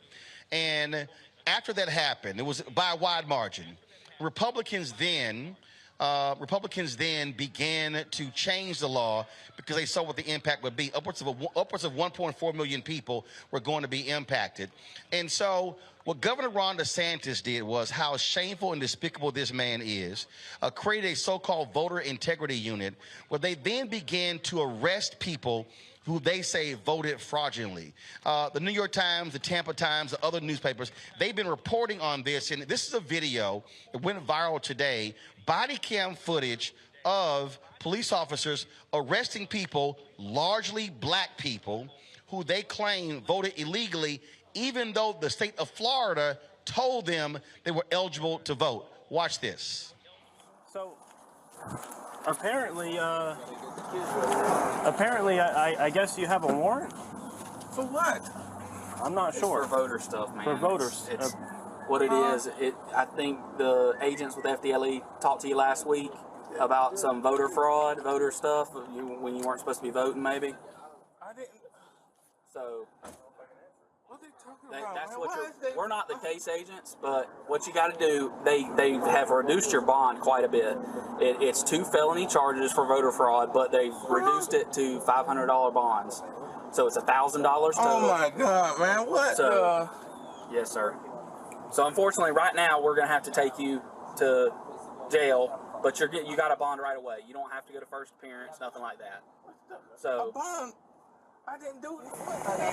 So, ma'am, we have a warrant for your arrest. For what? For voter fraud. Good, how are you, sir? Right? Oh my God! Hold on. Wait. Let me tell my husband. We're telling him, he's right here. Call him right here. So if you can put your hands behind your back, please. Oh my God! Do not move. Ultimately, ma'am, you have a warrant. Okay. The warrant. Listen. I know you caught off guard. I understand. Right. So you have a warrant. It's for voter fraud. Okay. Hear me out. It's an ROR. You know what an ROR is? Oh my God! You go in, you get booked, and then they're going to release you from booking. You can go right out. You're going to be right back out. Okay. Right back but you have a warrant. Okay. Yep. I'm like, voter fraud. I voted, but I ain't commit no fraud. Well, so that's the thing. I don't know exactly what happened with it, but you do have a warrant. That's what it's for. Okay. Oh my God. Yeah, so I don't know what happened with that, but... I got out. The guy told me that I was free here to go vote or whatever, because I done my time. Yep. I was free. But the warrant was just made yesterday, so... The guy talked to me 2 weeks ago. Yeah, I know. I don't know, ma'am. I honestly couldn't tell you, okay? So I gotta do some paperwork, and the quicker I can get the paperwork done, the quicker I can get you there, okay? Hey, unfortunately, you got a warrant out, okay? Warrant? Yes, sir. Want to put your hands behind your back for me? I guess you're not allowed to vote. Well, no, but no one ever really explained all that much to me. I told the guys when they came out here that I was at the driver's license place getting my new driver's license. Yeah. The guy there asked me, he says, hey, can you vote? He says, hey, are you registered to vote? I said, no, I'm a convicted felon. I'm pretty sure I can. He goes, well, are you still on probation? I said, no. I got off probation like a month ago. He goes, well, then you can probably vote. Hey, just fill out the form, and if you can vote, then they'll give you a card. If you can't vote, then you won't. And I'm like, all right. And there's your defense. You know what I'm saying? I mean, that sounds like a loophole to me. Well, we can hope. Yes, sir. Will do. It's because of the sex offender thing that you can't vote. So, I mean, the warrant is for the voting deal, I guess, but...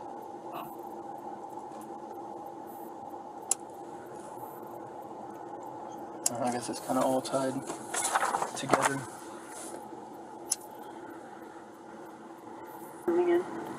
Yeah, I guess they're doing like some kind of roundup thing or something for all the ones that were within the county. Yeah, I had to do one of these this morning already. Oh, really? Do you know the statutes for them? It doesn't say it on the... Let's walk over to my car, okay? Why is y'all doing this now and this happened years ago? I don't know. I have no idea, man. This shit crazy, man. Y'all put me in jail for something I didn't know nothing about. Why would y'all let me vote if I wasn't able to vote? Go. Joining me now is Neil Volz. He's Deputy Director for the Florida Rights Restoration Coalition. And Neil, glad to have you on the show. Let's just be clear. This is shameful, despicable, and sadistic. And this is the kind of intimidation from an autocratic leader like Governor Ron DeSantis. It is designed to intimidate the formerly incarcerated to keep them from voting in that state. Well, man, Roland, thank you for having me. And watching those videos, man, it's just heartbreaking. It puts a face on the system, man. It's just not working. It's reverberating around the community, like you said. People are confused. People are scared about voting, and it's just having a real disruptive impact in terms of those things that just seem to make sense, right? They said it in the video. Everyone there got a voter identification card from the government, and then years later, the government now is arresting people on voter fraud. I mean, it just doesn't make any sense, man. I remember when Amendment 4 passed and you had various voter registrars who were saying they needed guidance from the state. Republicans were racing to change the law, saying they had to pay back all of their fines in order to actually get their voting rights restored. And there were all kind of people who were saying, look, we don't know what's going on here because it passed. And then, of course, they changed the law. They got sued. The Florida Supreme Court affirmed that decision by the Republicans in the state. And so for the governor to spend millions of dollars on this unit, and what? There were only 20 cases? Right. Well, and think about it. Like you just said, we're spending millions of dollars arresting Florida citizens for voting when their own government gave them voter ID cards and said they could vote. I mean, the truth is we know how to fix this system. Those of us here at FRC, we've been clamoring for this since 2018, 2019, 2020. We're saying you got to fix the front end of the system. You got to be able to give somebody voter eligibility verification right on the front end. I mean, let's be honest. I'm somebody with a felony conviction. You know, if I go try to get food stamps, I try to get, government services, man, they're going to determine my voter eligibility immediately on the front end. What we should have at least as good a system as that for voting, especially 4 or 5 years after the voters were very clear about what we wanted. The truth is none of these people should have been arrested in the first place if we had a system that could give assurances on the front end. Instead, we're spending millions of dollars on law enforcement and courts and investigations, and we're seeing what kind of impacts it's having in the community by that video right there. It's a super unsettling, especially as we go into this upcoming election. Absolutely. So what are y'all doing right now to warn formerly incarcerated? Because, again, folks are seeing this video, and look, you can even tell these officers were like, we really don't know why in the hell we're here while we're doing this. I mean, they were apologetic for what was going on. And so what are y'all doing to warn folks as a result of these scare tactics that the governor has unleashed on the formerly incarcerated in Florida? Yeah, I mean, we're doing a couple things. I appreciate you asking. One, once these arrests started, we immediately set up a bail fund.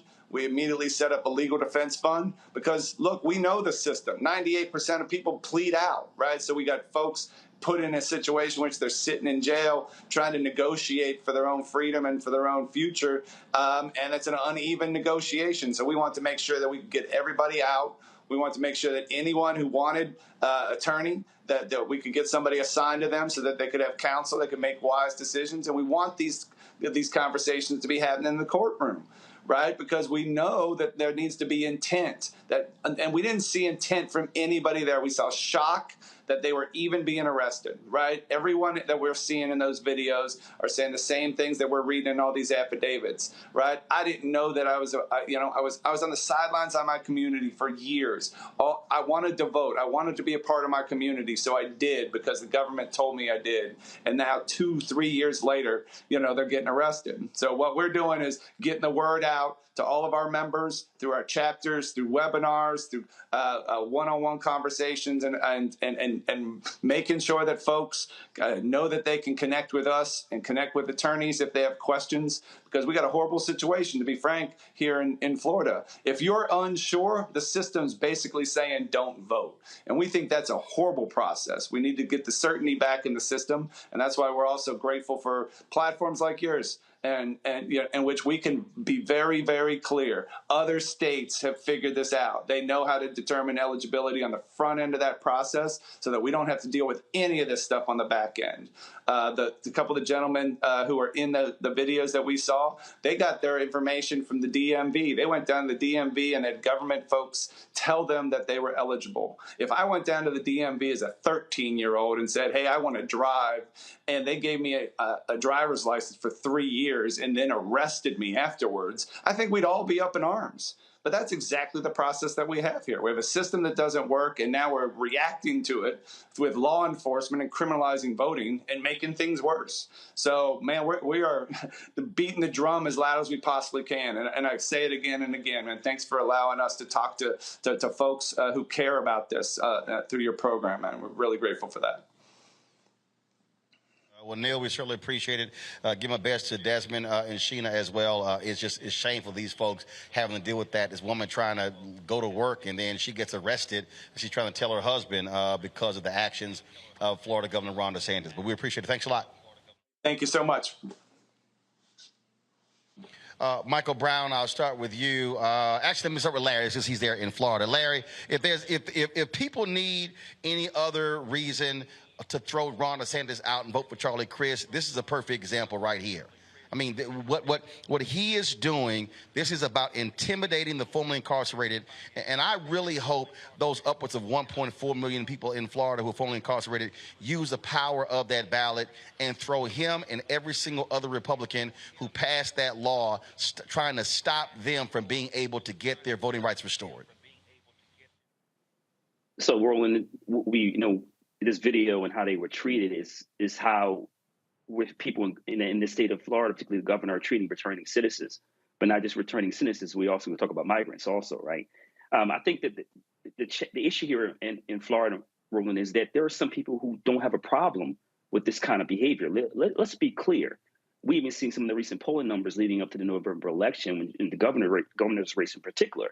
But if you're an American and you believe in fairness, you certainly can't believe this is the way things should be done. It's also, once again, as it was, you've highlighted, is that those individuals, the state said that they could vote, and then they were arrested a few years later.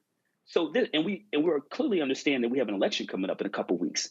So it's silly season as it relates to politics. Another layer to this rule, and I think is really important and is terrorizing for Floridians that look like me, is if we allow Governor DeSantis to win in a few weeks, as he ramps up to run in 2024, it will get far worse for Black and brown Floridians. So it is important in the next couple of weeks that we put an end to these shenanigans right now, because we can't allow our everyday individual in the state to be treated like this. And if we allow this to be this occur in Florida, we'll see that mirrored in other states. But once again, it's silly season leading up to elections, and once again, Roland, there are people in this state who embrace this kind of behavior from the governor. Michael, I did a video the other day where I said the hell that is going to be unleashed on Americans, especially Black folks, if Republicans take control of the House and the Senate, as well as more governor's mansions, is real. And I've got these fake these so-called new black media people out here who frankly represent nobody. All they do is talk about other people, trying to say, oh my goodness, these are scare tactics Roland's employing. No, fools, look at this. This is real. If Ron DeSantis gets reelected, we are to see how he is terrorizing teachers when it comes to teaching there, how they're trying to actually strip folks of tenure, how they're trying to tell what they can't teach in classrooms. And so it's abundantly clear what's going on. And then you got people like Senator Marco Rubio, who's running against Congresswoman Val Demings. He wants to be senator for another 6 years, who's just kissing the behind of Donald Trump. And I'm telling you, people, you can sit here and play games if you want to, but the agenda that they plan to unleash is all about literally stealing elections. Steve Bannon has said, we're going to put people in the rooms counting the votes, and not all votes should count. And so if folks want to dance around this issue, they can, but I'm telling you right now, they're going to rue the day if all of a sudden they're in control of the House and the Senate, and they continue to control state legislatures, and it is going to be hell for the formerly incarcerated and for Black folks. And thank you. Do we have to call you Uncle Roro now? Is that what we have to call you? First of all you Omegas just simply say, bow down to us Alphas. I didn't say anything. Michael, I don't know why you started. Michael, I don't know why you started, because Michael, just kiss the ring. Just kiss the ring. See? I wouldn't even go there, Michael. But see, you Omegas want to be disruptive. With having to do with Governor DeSantis, is one of the it's interesting when we watch some of the reports about him, and people say, oh, he's Trump in sheep's clothing, or whatever, however folks describe him. I don't necessarily agree with that. I think he is just as bad as Trump, and frankly, he may be worse for a couple of reasons. One, the 45th president didn't really understand government. He had never been elected official. He didn't understand. He was like a bull in a china shop. Governor DeSantis knows exactly how government operates. Moreover, if he does run in 24, he will still have the bully pulpit of being governor. He doesn't have to give up his seat. And so he'll be able to do things as governor to show how extreme he is. So when he's running for president, and then when he loses, he'll still be governor of Florida. As for the actual law that was passed, which was a great law, they did it also in the state of Virginia when Governor McAuliffe was governor, that you give Black folks, and this is obviously we all know the history, you give Black folks and brown folks the rights, but then you restrict them so much that people are going to have to make a decision. Do I want to vote? Or do I want to get arrested? And that's one of the ultimate deterrent. And so I'm glad that the guest that was just on a second ago is out trying to get the word out. I'm glad you do it every day, Roland, so folks aren't scared and can exercise their rights. Randy, Michael makes a great point, and I've said the exact same thing. Ron DeSantis is even more evil than Donald Trump. Mike Pence, I said the exact same. And I have detailed what is happening here. Axios did their reporting talking about how these hardcore MAGA Republicans, what they're doing is they are putting together a shadow government as we speak right now. So if they win in 2024, the hell they're going to unleash. In fact, right now, Randy, with the Supreme Court, when they listen to the oral arguments in this so-called state legislature legal theory, Republicans in Louisiana and Alabama are literally trying to redefine the definition of who is Black. They are right. So what they're trying to do is, because it was already established by the Supreme Court when it came to the census, they want to redefine that because they're trying to shrink the number of people who qualify as black. They do not. The census allows for an individual that if they put two different categories to be counted as black. They want to actually get rid of that. What that means is that if you're biracial and you put down black, you can't be included. That's how sadistic they are. I keep warning everybody who watches this show that you need to understand what they are doing. They are trying to hold on to power because they see what's coming, and they are afraid when they are no longer in the majority. That's why I wrote my book, White Fear. They're not sitting here playing games here. They're letting us know exactly what they're going to do. And this was happening in Florida is a perfect example of how they're trying to disenfranchise formerly incarcerated people, but especially black and brown people. Well, 100. If there were to allow us to have fair elections, to participate in the democratic process, they wouldn't win. You know, the world has changed now. So what they're doing is creating all sorts of ways to cheat. We see how also the districting is changing in Florida and in all over the United States. I read an article about how they are trying to redefine what African American is. And that's not the first time they've done that. They have always tried to broaden, and they've changed the structure of actually who's accepted and counted as a white person to change numbers. And now with this, and when I saw that there was a task force in Florida, it so reminded me of when our African ancestors were enslaved. And there was a whole group of people meant to really not just catch us, but intimidate us. It should tell people the power of our vote, because what they're trying to do is scare us, not just the recently or the incarcerated, the formerly incarcerated, but all Black people. They understand that we have a fear with systems because, of course, these systems were not built for us and don't treat us fairly. So they're now showing that should you try to participate in the democratic process, you have a chance of being arrested. And they feel that that will keep people home. And they're probably right if we don't go out here and have programs like yours and have these conversations. It's all about intimidation. It absolutely is. Folks, right now in Florida, Congresswoman Val Demings is debating Senator Marco Rubio. Let's go live to that debate right now. Of these restrictions. I have a bipartisan red flag law sponsored with Senator Jack Reed. But the problem is that the leftists in the Senate and in the House, like Congresswoman Demings, are against it because they want the California red flag law that allows your coworker has a grudge against you and can go to a judge and take away your guns. That I'll never support. That's the 30. I'm going to overlook Senator-elect Demings. We're going to just blow by that. I said and then I said Congresswoman Demings. Yeah, thank you. Look, every time we talk about responsible gun ownership and legislation that could help protect lives, you pull the Second Amendment out. My father was a gun owner. Has nothing to do with the Second Amendment. This is about taking dangerous guns out of the hands of dangerous people. And the overwhelming majority of people in our nation want us to do just that. How long will you watch people being gunned down in first grade, fourth grade, high school, college, church, synagogue, a grocery store, a movie theater, a mall, and a nightclub, Congresswoman, and do nothing? That is time. I want to give you 30 more seconds, Senator. Well, everything she's for would have done nothing to stop any of these shootings. Every one of these shooters would have passed the background check that she keeps insisting on. No one here is in favor of mass shootings and violence.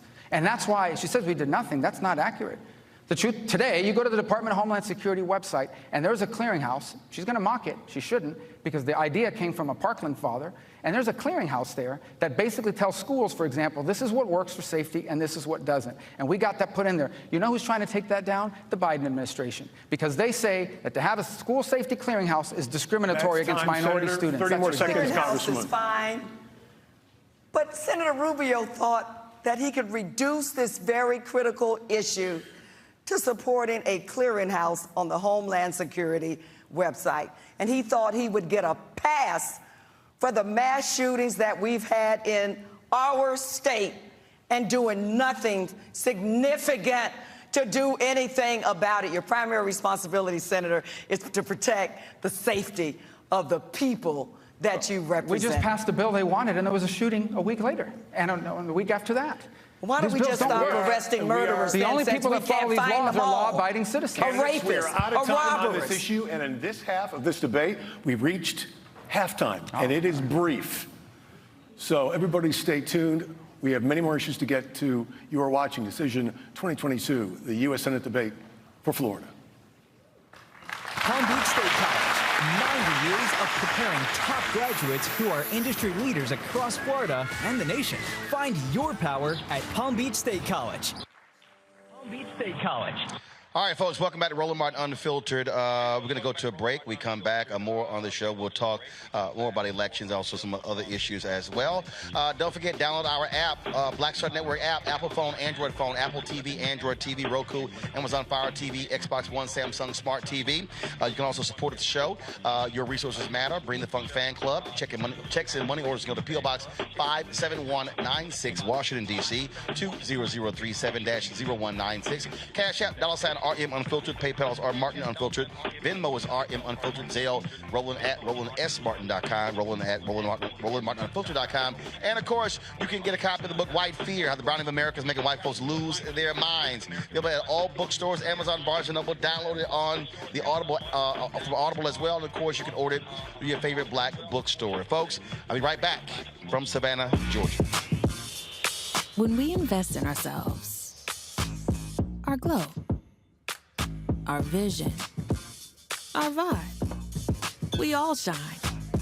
Together, we are black beyond measure. Hi, I'm Dr. Jackie Hood Martin, and I have a question for you. Ever feel as if your life is teetering and the weight and pressure of the world is consistently on your shoulders? Well, let me tell you, living a balanced life isn't easy. Join me each Tuesday on Black Star Network for A Balanced Life with Dr. Jackie.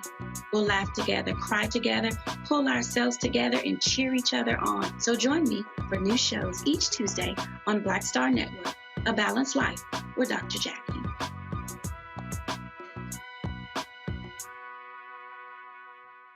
When we invest in ourselves, we all shine.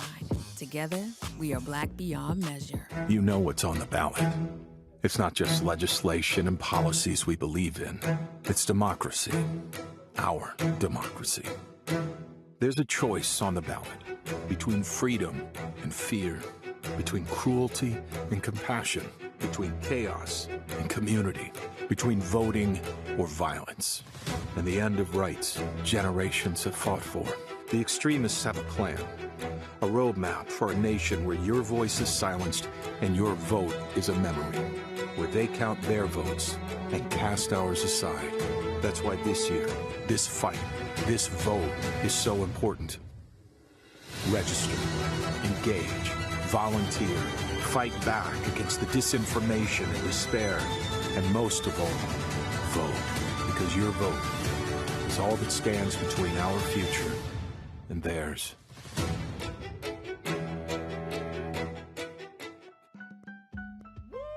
We're all impacted by the culture, whether we know it or not. From politics to music and entertainment, it's a huge part of our lives, and we're going to talk about it every day right here on The Culture with me, Faraji Muhammad, only on the Black Star Network.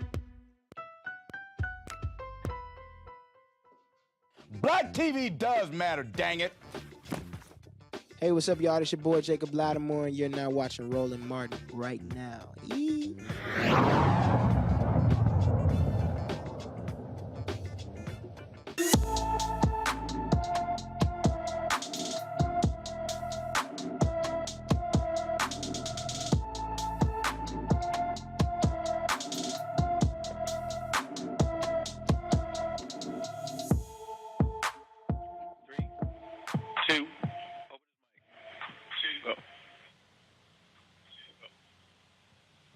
All right, folks, welcome back to Roland Martin Unfiltered here on the Black Star Network. Rasheem Carter, folks, has been missing. The Laurel, Mississippi Police Department is asking for help locating 25-year-old Rasheem Raphael Carter. Last seen on October 2nd, he is 6 feet tall, weighs 190 pounds, with black hair and brown eyes. Anyone with information about Rasheem Carter should call the Laurel, Mississippi Police Department at 601-399-4440.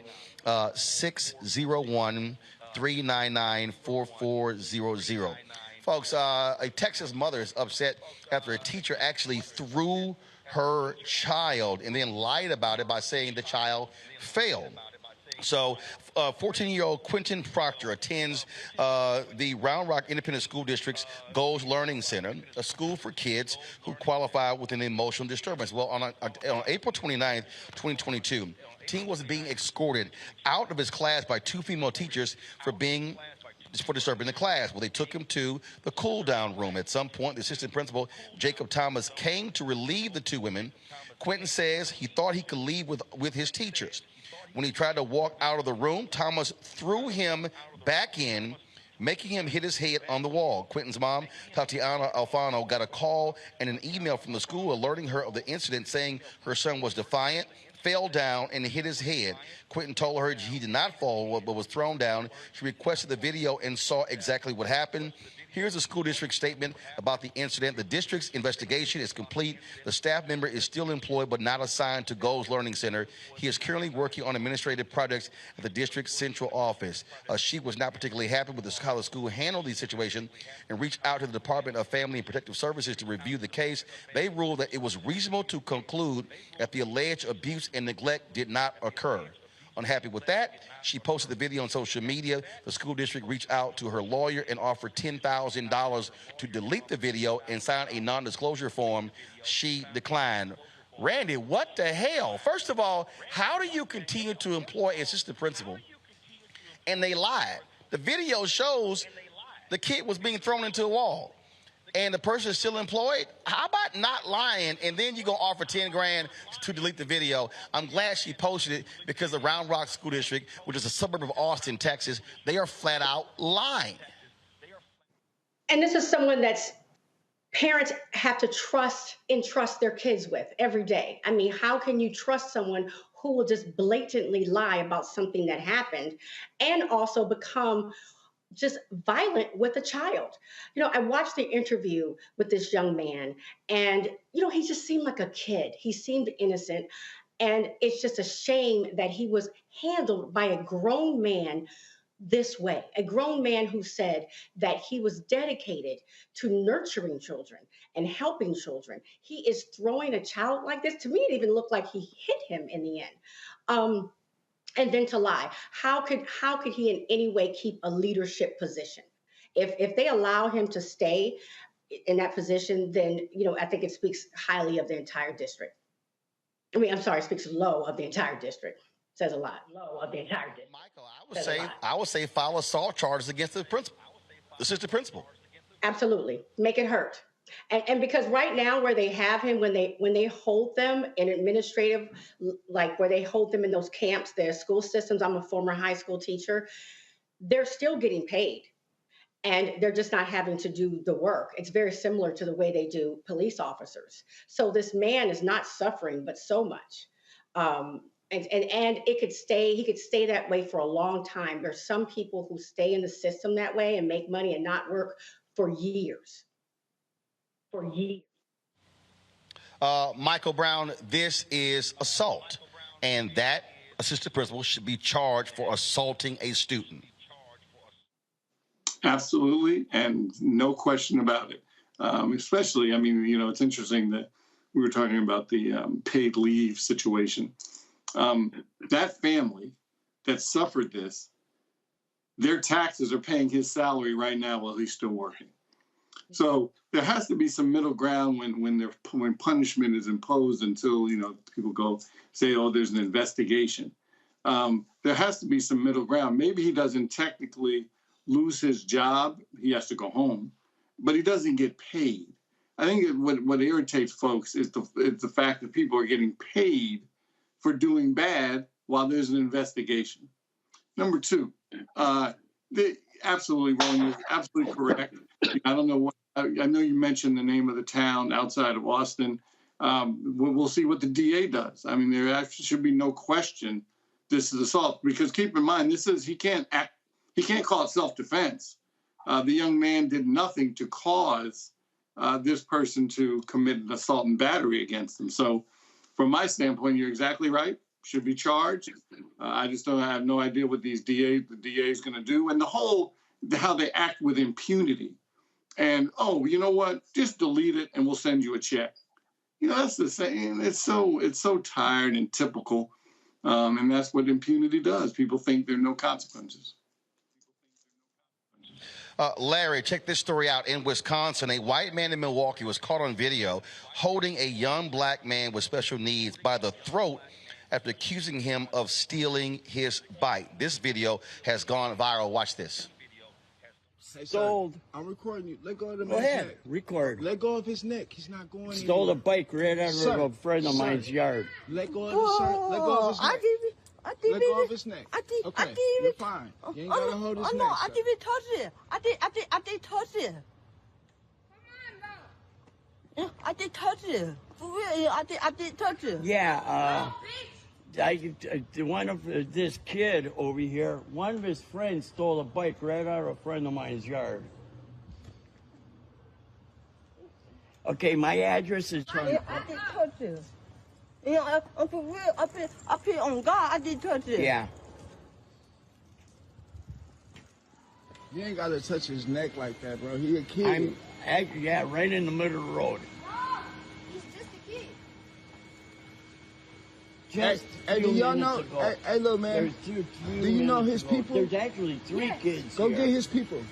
Go get his mom or his. He gotta go with us because his mom don't know us. No, go get his mom or go get somebody that where he lives. He doesn't know. They don't know us. I don't know what kind of bike. It's a green one. Yeah, but he didn't steal it. But that, I don't know what you got going on, little man, but he don't need to be grabbing your neck like that.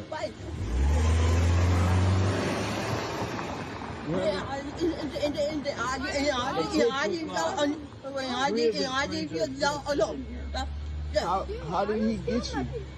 I did touch it though. I'm saying, how did he grab you? No, I didn't. He got me. He went. Yeah, he ain't got no reason to be grabbing your neck. What?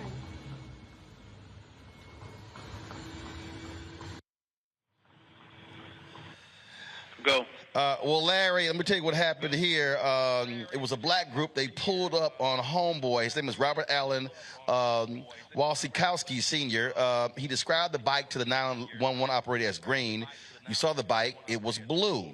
Milwaukee Police Department is aware of the video and is investigating. The young man's name was not released, but he's 24 years old. But a group of black folks pull up on his white man's house, and they've been protesting. I don't know if y'all have the video.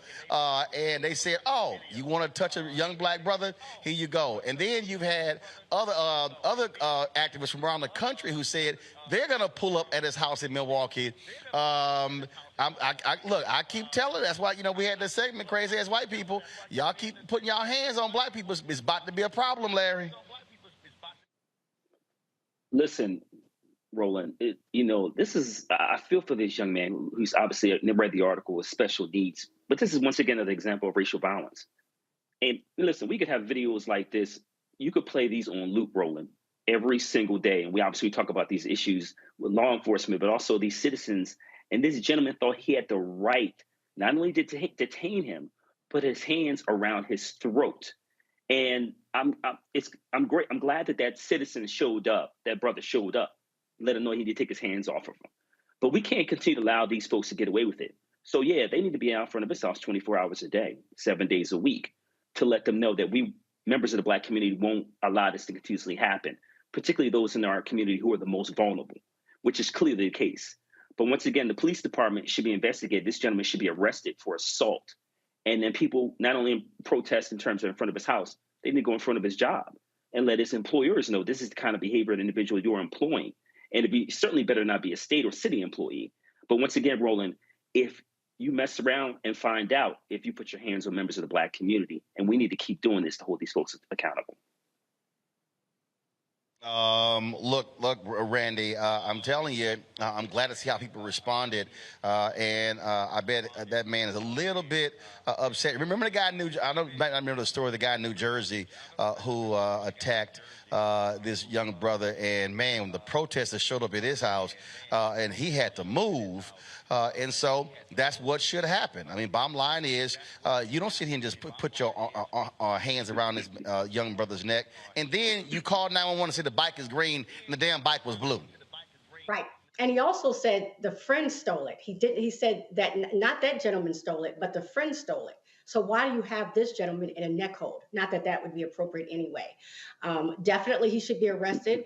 Again, this is assault.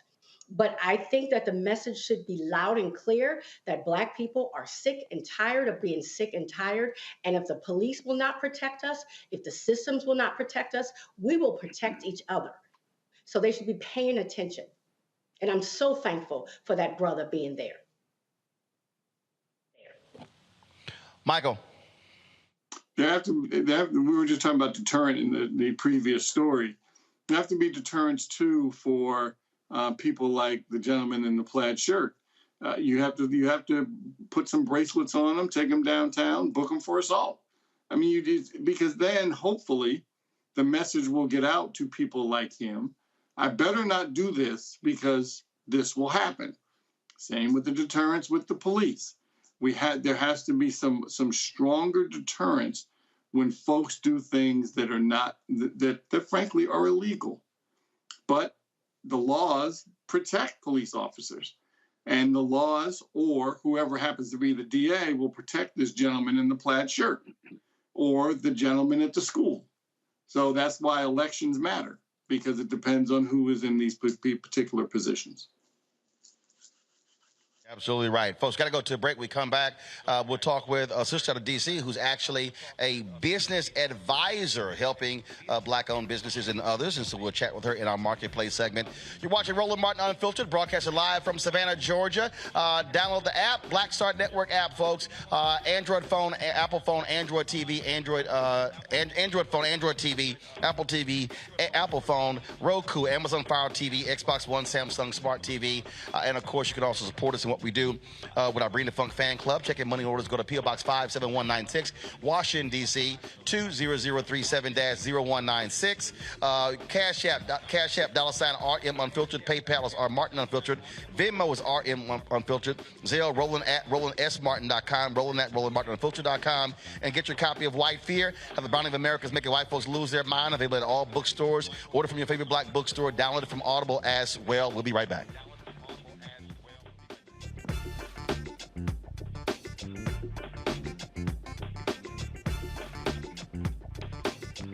When you talk about Blackness and what happens in Black culture, we're about covering these things that matter to us, speaking to our issues and concerns. This is a genuine people-powered movement. There's a lot of stuff that we're not getting. You get it, and you spread the word. We wish to plead our own cause. Too long have others spoken for us. We cannot tell our own story if we can't pay for it. This is about covering us. Invest in Black-owned media. Your dollars matter. We don't have to keep asking them to cover our stuff. So please support us in what we do, folks. We want to hit 2,000 people, $50 this month, raise $100,000. We're behind 100,000, so we want to hit that. Y'all money makes this possible. Check some money orders. Go to P.O. Box 57196, Washington, D.C., 20037-0196. The Cash App is $RM Unfiltered. PayPal is R Martin Unfiltered. Venmo is RM Unfiltered. Zelle is Roland at RolandSMartin.com. Hey, yo, Peace World, what's going on? It's the Love King of R&B, Raheem Devon. Hey, I'm Cupid, the maker of the Cupid Shuffle and the Wham Dance. What's going on? This is Tobias Trevelyan. And if you're ready, you are listening to and you are watching Roland Martin Unfiltered.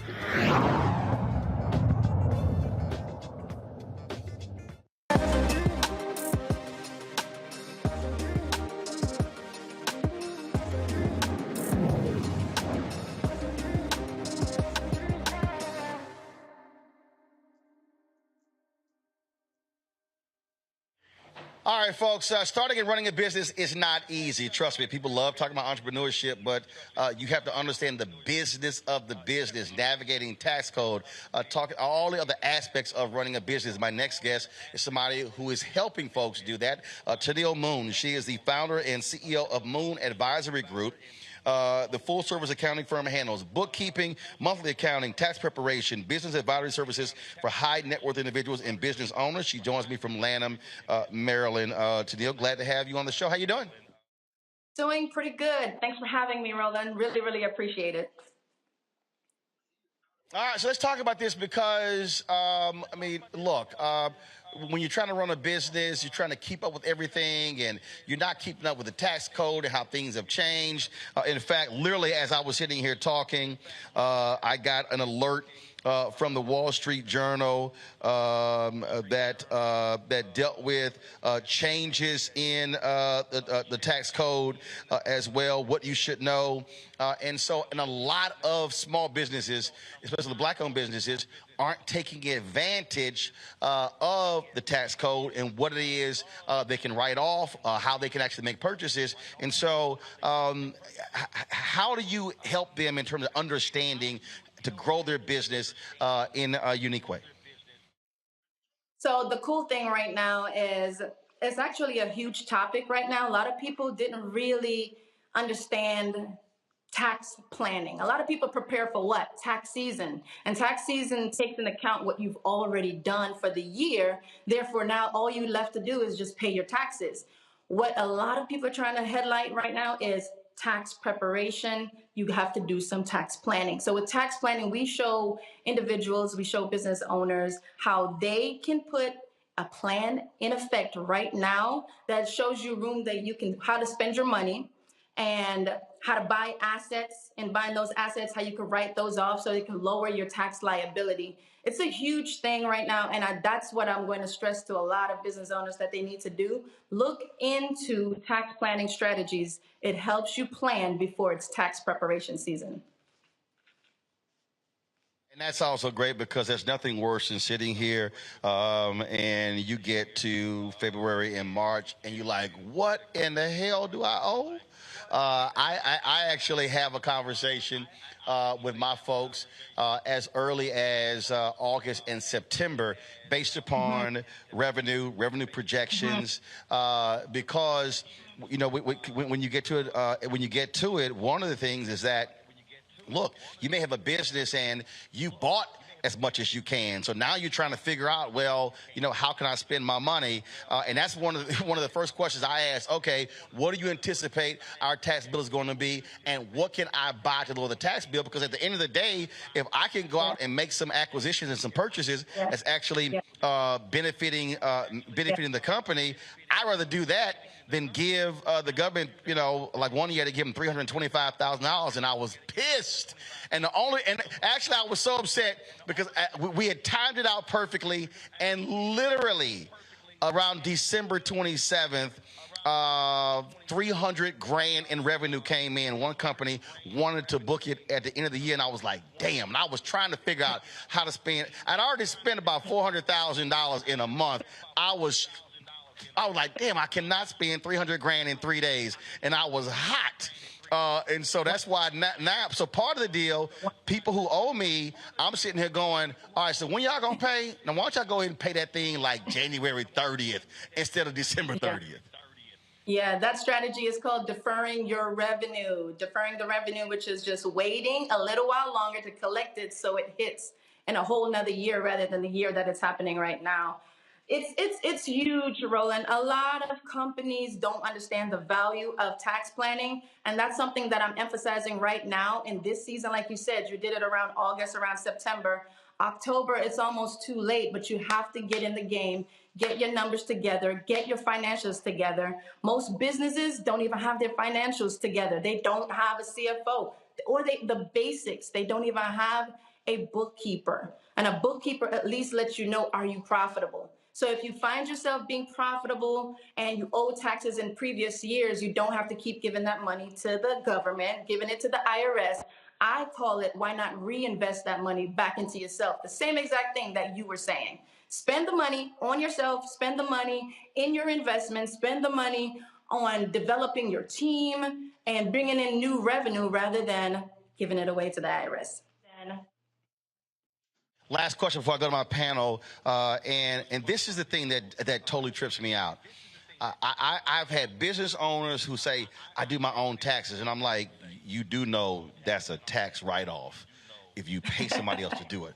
I am not going through the stress of doing my own business taxes. I'm going to pay somebody to do it, and I get to write off me paying them because it's a business expense. Yes, yes, yes. A lot of people don't take that in consideration, but it is a business expense. All of it, as a matter of fact, is a business expense.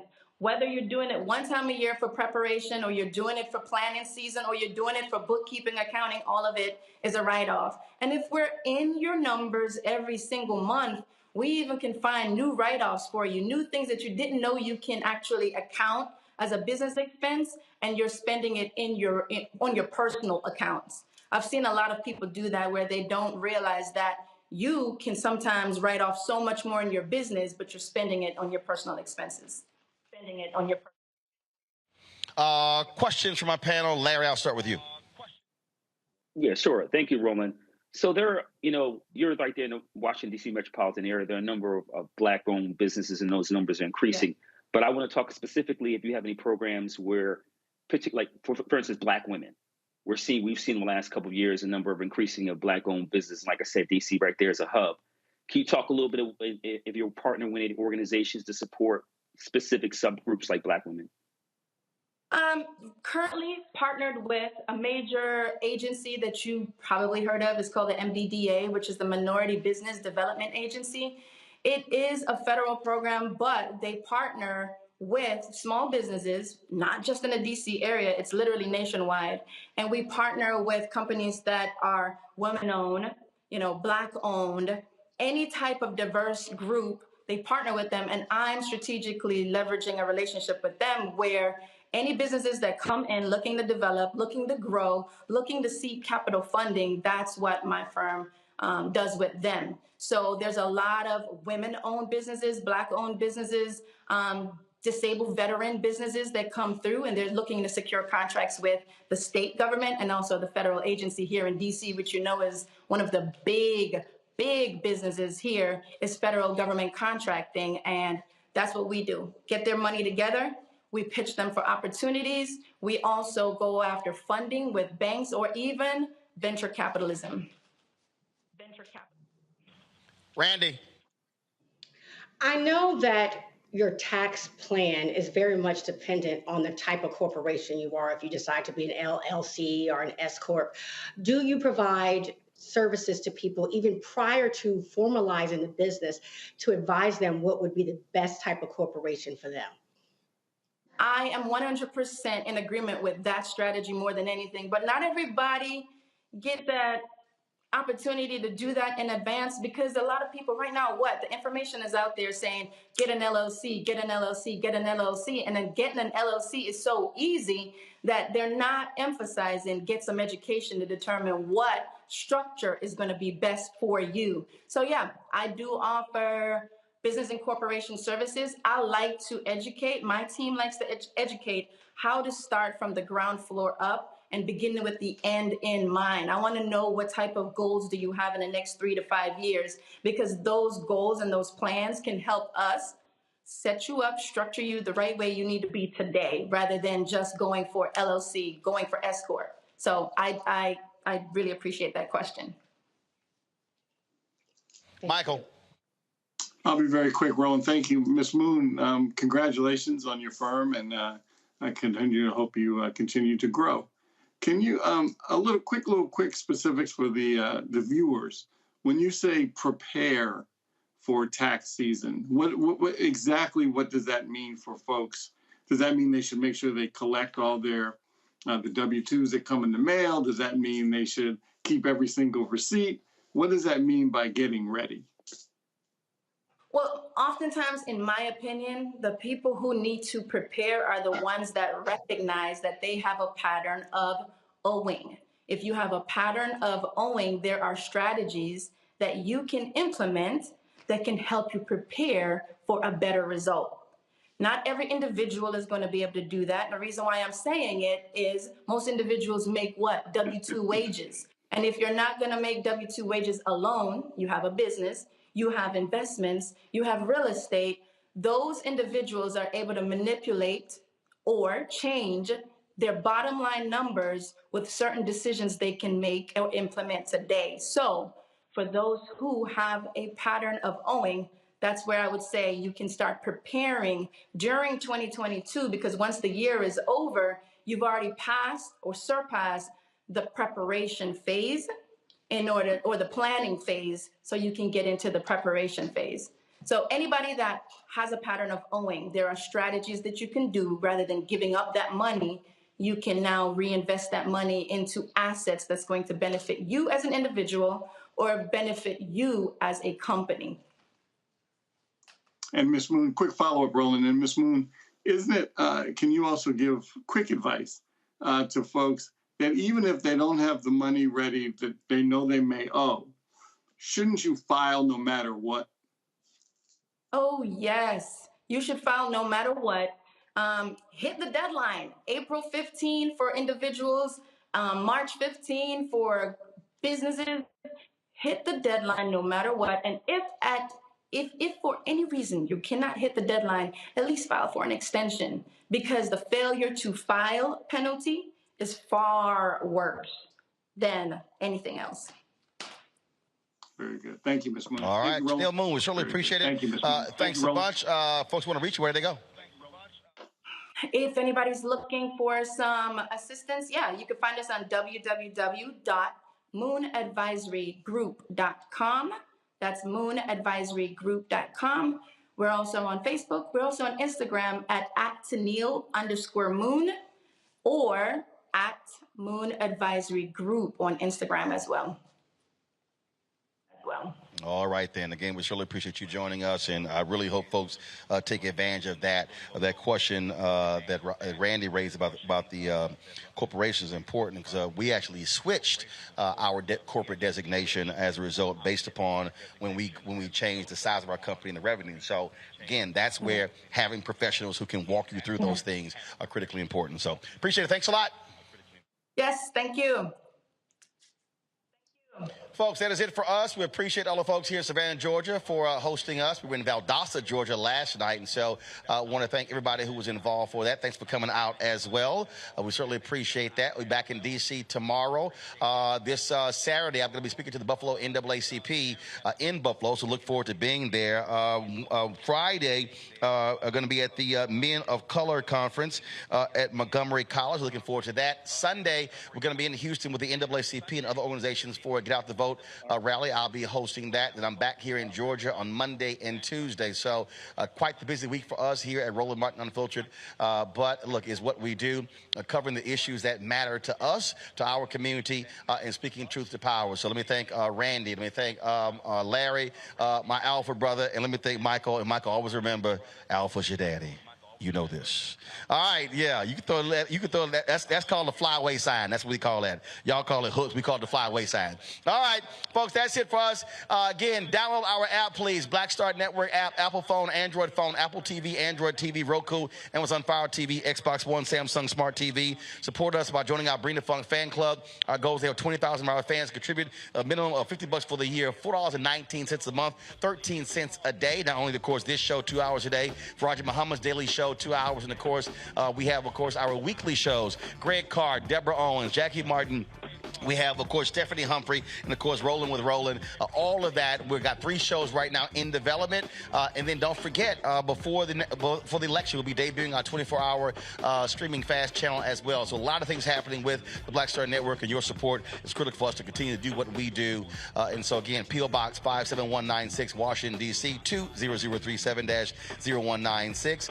Cash App, $RM Unfiltered. PayPal's R Martin Unfiltered. Venmo is RM Unfiltered. Zelle is Roland RolandSMartin.com, Roland at RolandMartinUnfiltered.com, and get your copy of my book, White Fear, How the Browning of America is Making White Folks Lose Their Minds. Available at all bookstores. Get it from a black-owned bookstore as well. Download it from Audible, and I would certainly appreciate that. And then if I see you, look, I'll be able to sign a copy for you. That's it, folks. I'll see you tomorrow back in studio in D.C. You know how I end the show. Ho!